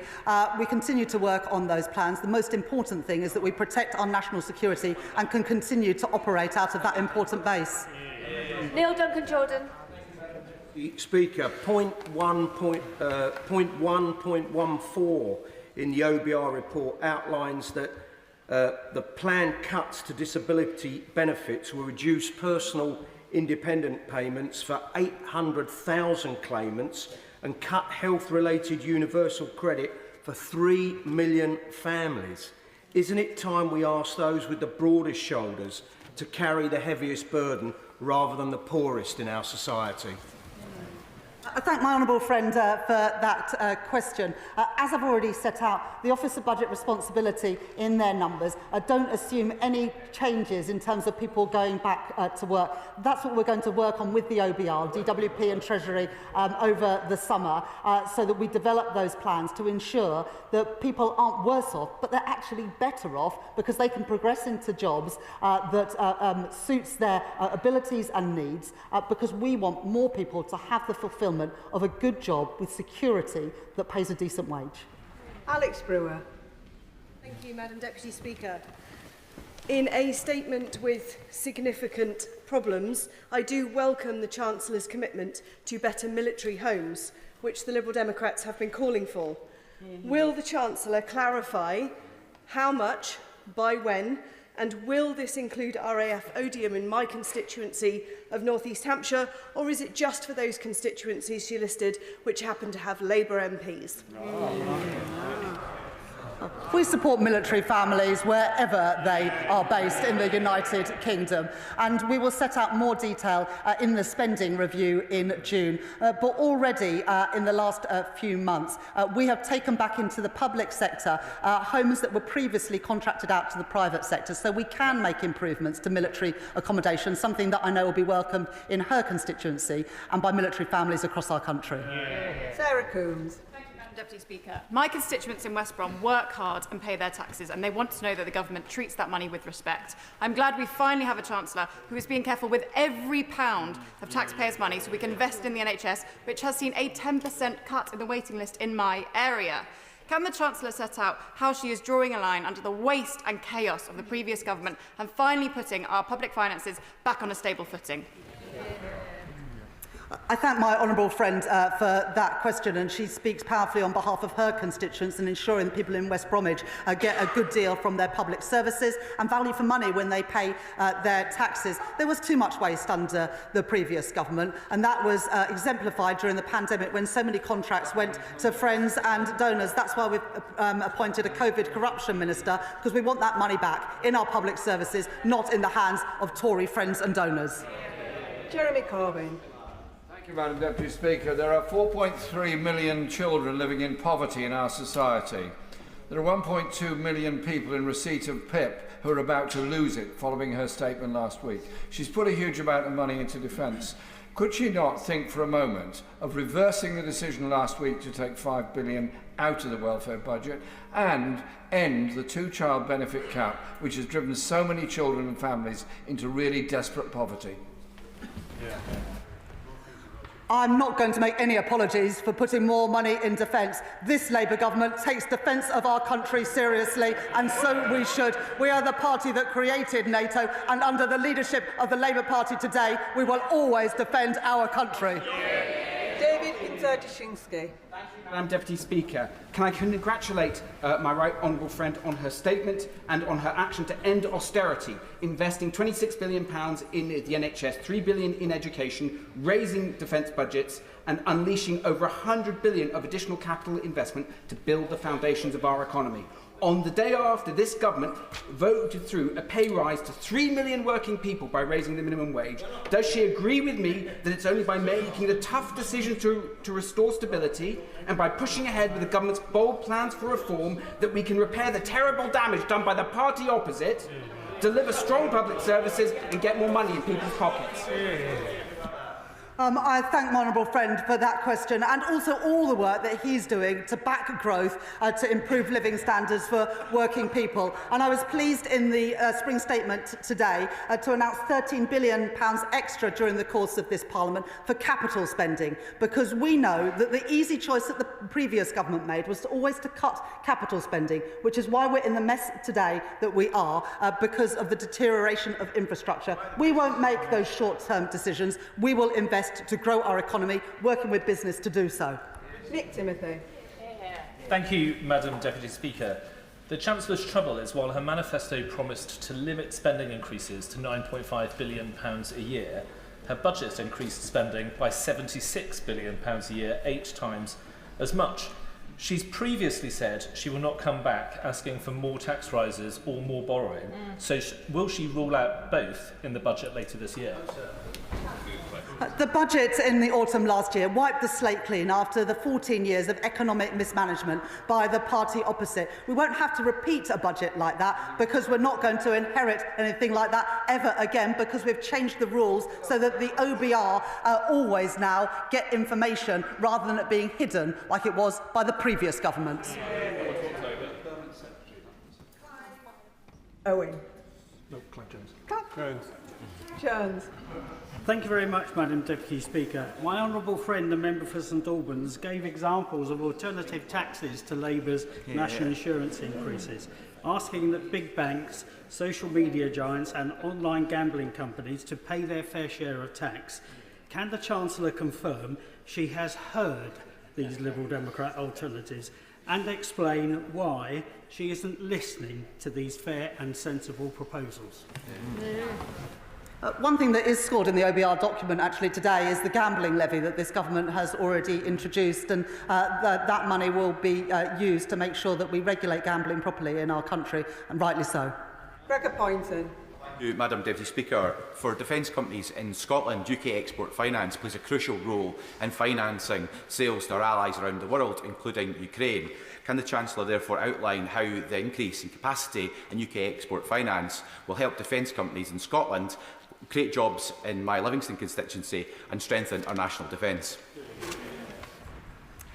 Just 2 weeks ago, I was able to announce £2 billion extra for UK export finance, specifically to help defence companies in the UK export. As countries around the world and Europe particularly increase defence spending, I want to make sure that we get those contracts here in Britain to support our proud defence industry, including in places like Livingstone and in Rosyth, where I was meeting Babcock just a couple of weeks ago. Robin Swan. Thank you very much, Madam Deputy Speaker. The Chancellor's statement referred to people who were listening. The President of the Ulster Farmers Union was actually in the public gallery to hear her statement, which didn't reference agriculture or farming at all.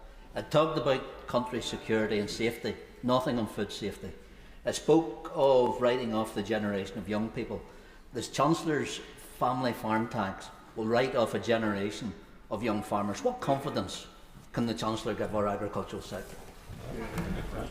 With specific reference to agricultural property relief, unless you have a farm that is worth around £3 million, you won't be paying extra tax. More than 2/3 of farms are not affected at all by the changes in that relief. And if you do pay the tax, it's at half the rate that anybody else pays, and you can pay it interest-free over a period of 10 years. Very different from the inheritance tax bills that anybody else pays. Mark Ferguson. Madam Deputy Speaker, and I welcome the Chancellor's reference in a recent answer to the £13 billion of additional capital expenditure announced today. So can she put today's statement in the context of the significant investments already made and forthcoming, and contrast it with the last government, who didn't have a plan for long-term growth and abandoned communities like mine?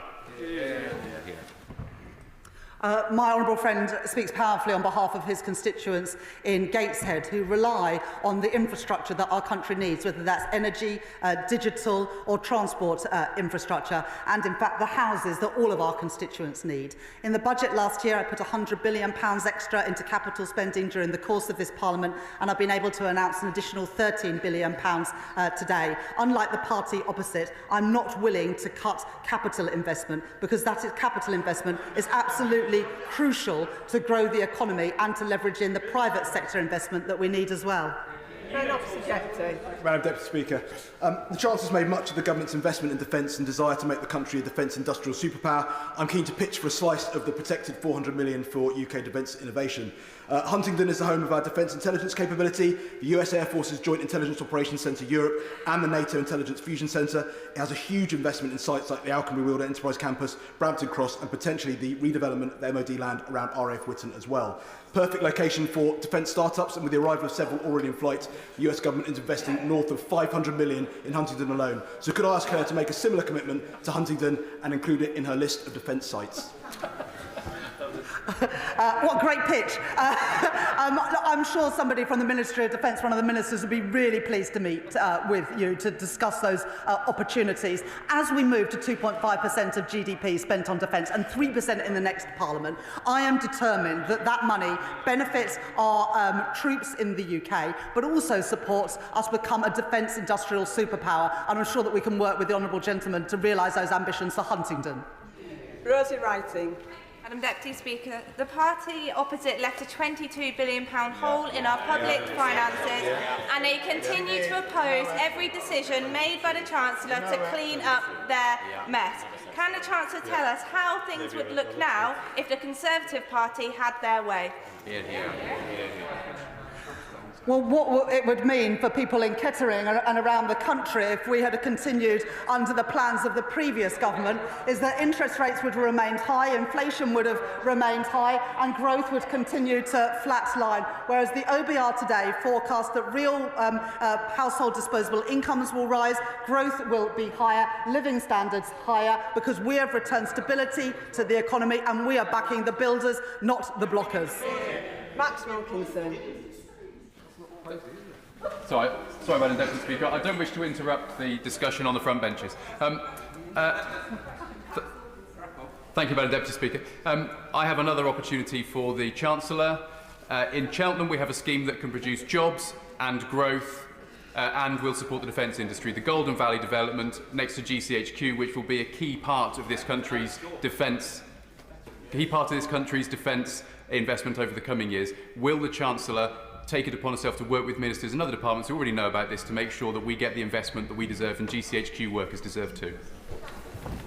I'm really proud of what GCHQ do to keep our country safe, and part of what we are doing around the defence budget above the lift to 2.5% is including some of the security service work, because increasingly the work that the security service do is crucial for our national security and defence. Of course, that's on top of the 2.5%, but as we protect defence spending, it is right that we take into account GCHQ and other security agencies as well. And of course, very happy to work with you to ensure that we maximise the benefits for so many constituencies, including in Cheltenham. Graham Downey. Thank you very much, Madam Deputy Speaker. Can I thank the Chancellor for her statement and welcome the increase in defence spending, which represents a huge opportunity for Scottish workers. I was delighted to have her visit Rosyth in my constituency recently.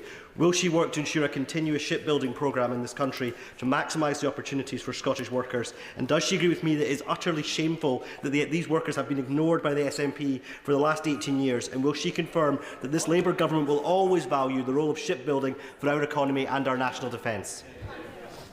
I couldn't agree more with my honourable gentleman. It's just a shame that there's no SNP members in the House, although there are so few of them, to hear what he said. Perhaps the honourable gentleman would write to the SNP and ask them why they refuse to back the defence sector in the United Kingdom and specifically in Scotland. Adnan Hussain. Thank you, Madam Deputy Speaker. It is estimated that in under 5 years, there will be over 3 million families in receipt of disability benefits who will financially lose as a result of today's announcement, with an average loss of £1,720 per year compared to inflation. Is the Chancellor comfortable knowing that she has brought despair and horror to disabled people and their families across the country? We have a very basic principle that people who deserve to be protected should be, those who can work should, and that we need a system that is sustainable.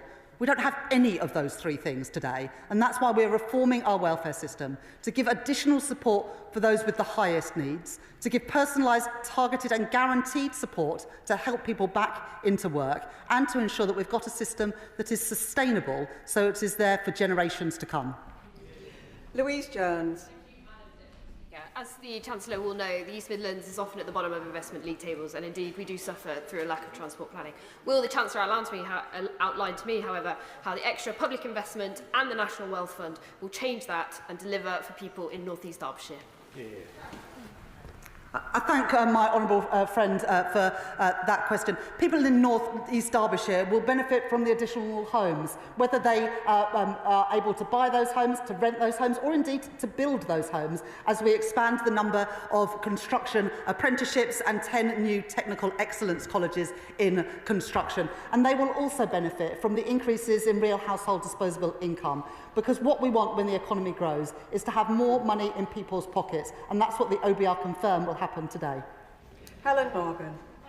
Madam Deputy Speaker, pharmacies like Green End Pharmacy in Whitchurch in my constituency are struggling with the impending hike in employers' national insurance, business rates, and in fact that they don't know what they were being paid for NHS services this financial year, let alone next. Can the Chancellor confirm whether Pharmacy First will be continuing beyond the end of next week?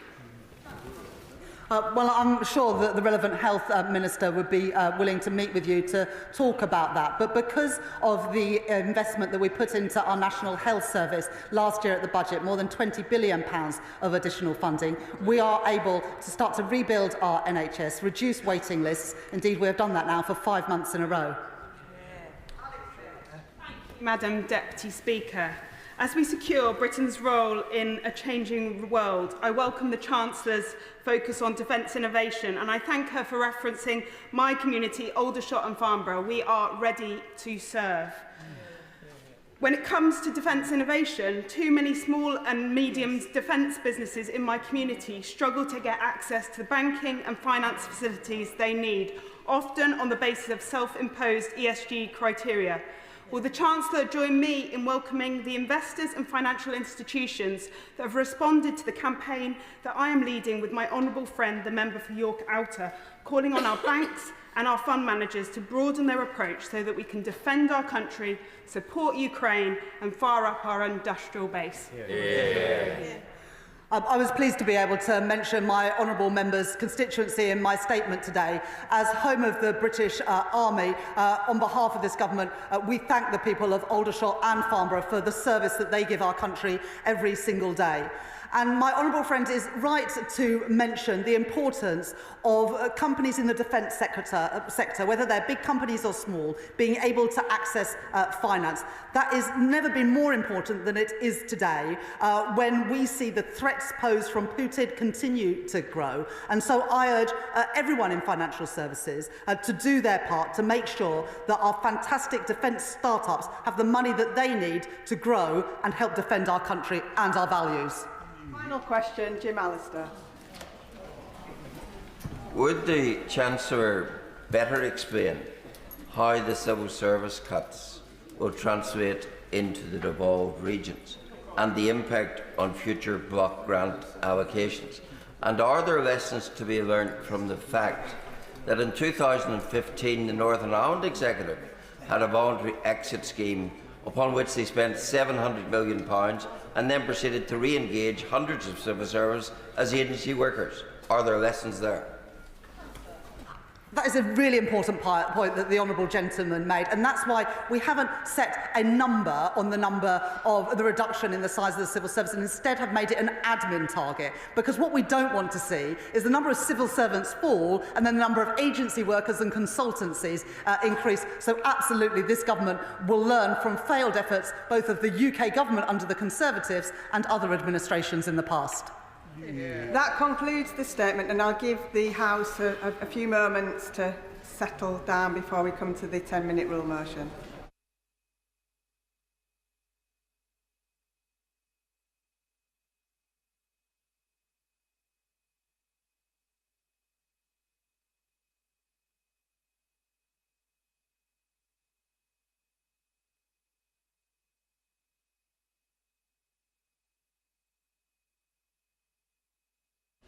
Ten-minute rule motion, Anna Geldard. Thank you, Madam Deputy Speaker. I beg to move that leave be given to bring in a bill to make provision about the teaching and promotion of the Cornish language in educational institutions, to make provision about the recognition of the Cornish language and Cornish heritage and for connected purposes. Today is not just about preserving Cornish language or Canuic in Cornish.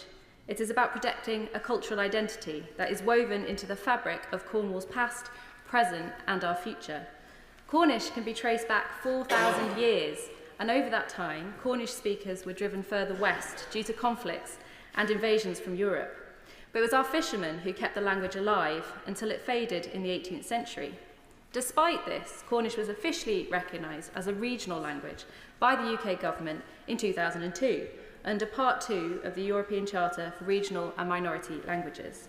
This was a landmark moment, affirming that Cornish, alongside Welsh, Scottish Gaelic, Irish, Scots and Ulster Scots, is a language to be protected and promoted.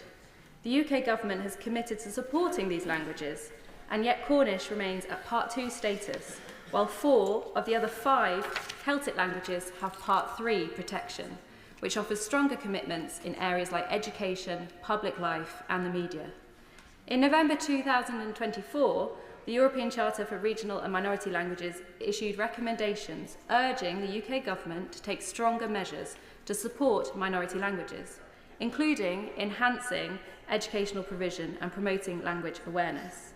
This bill would work in lockstep with those recommendations and strengthen the UK's commitment to linguistic diversity. Recognising Canuic is growing, but it needs sustained support. Cornwall Council and the Cornish National Minority Working Group have championed its survival through initiatives such as Go Cornish, which now reaches over 8,000 primary school children in 51 schools, including Dobballs Community Primary and Menheniot Primary School in South East Cornwall. Yet Cornish is still not formally embedded in secondary or higher education. A GCSE in Cornish once existed, but was discontinued in 1996.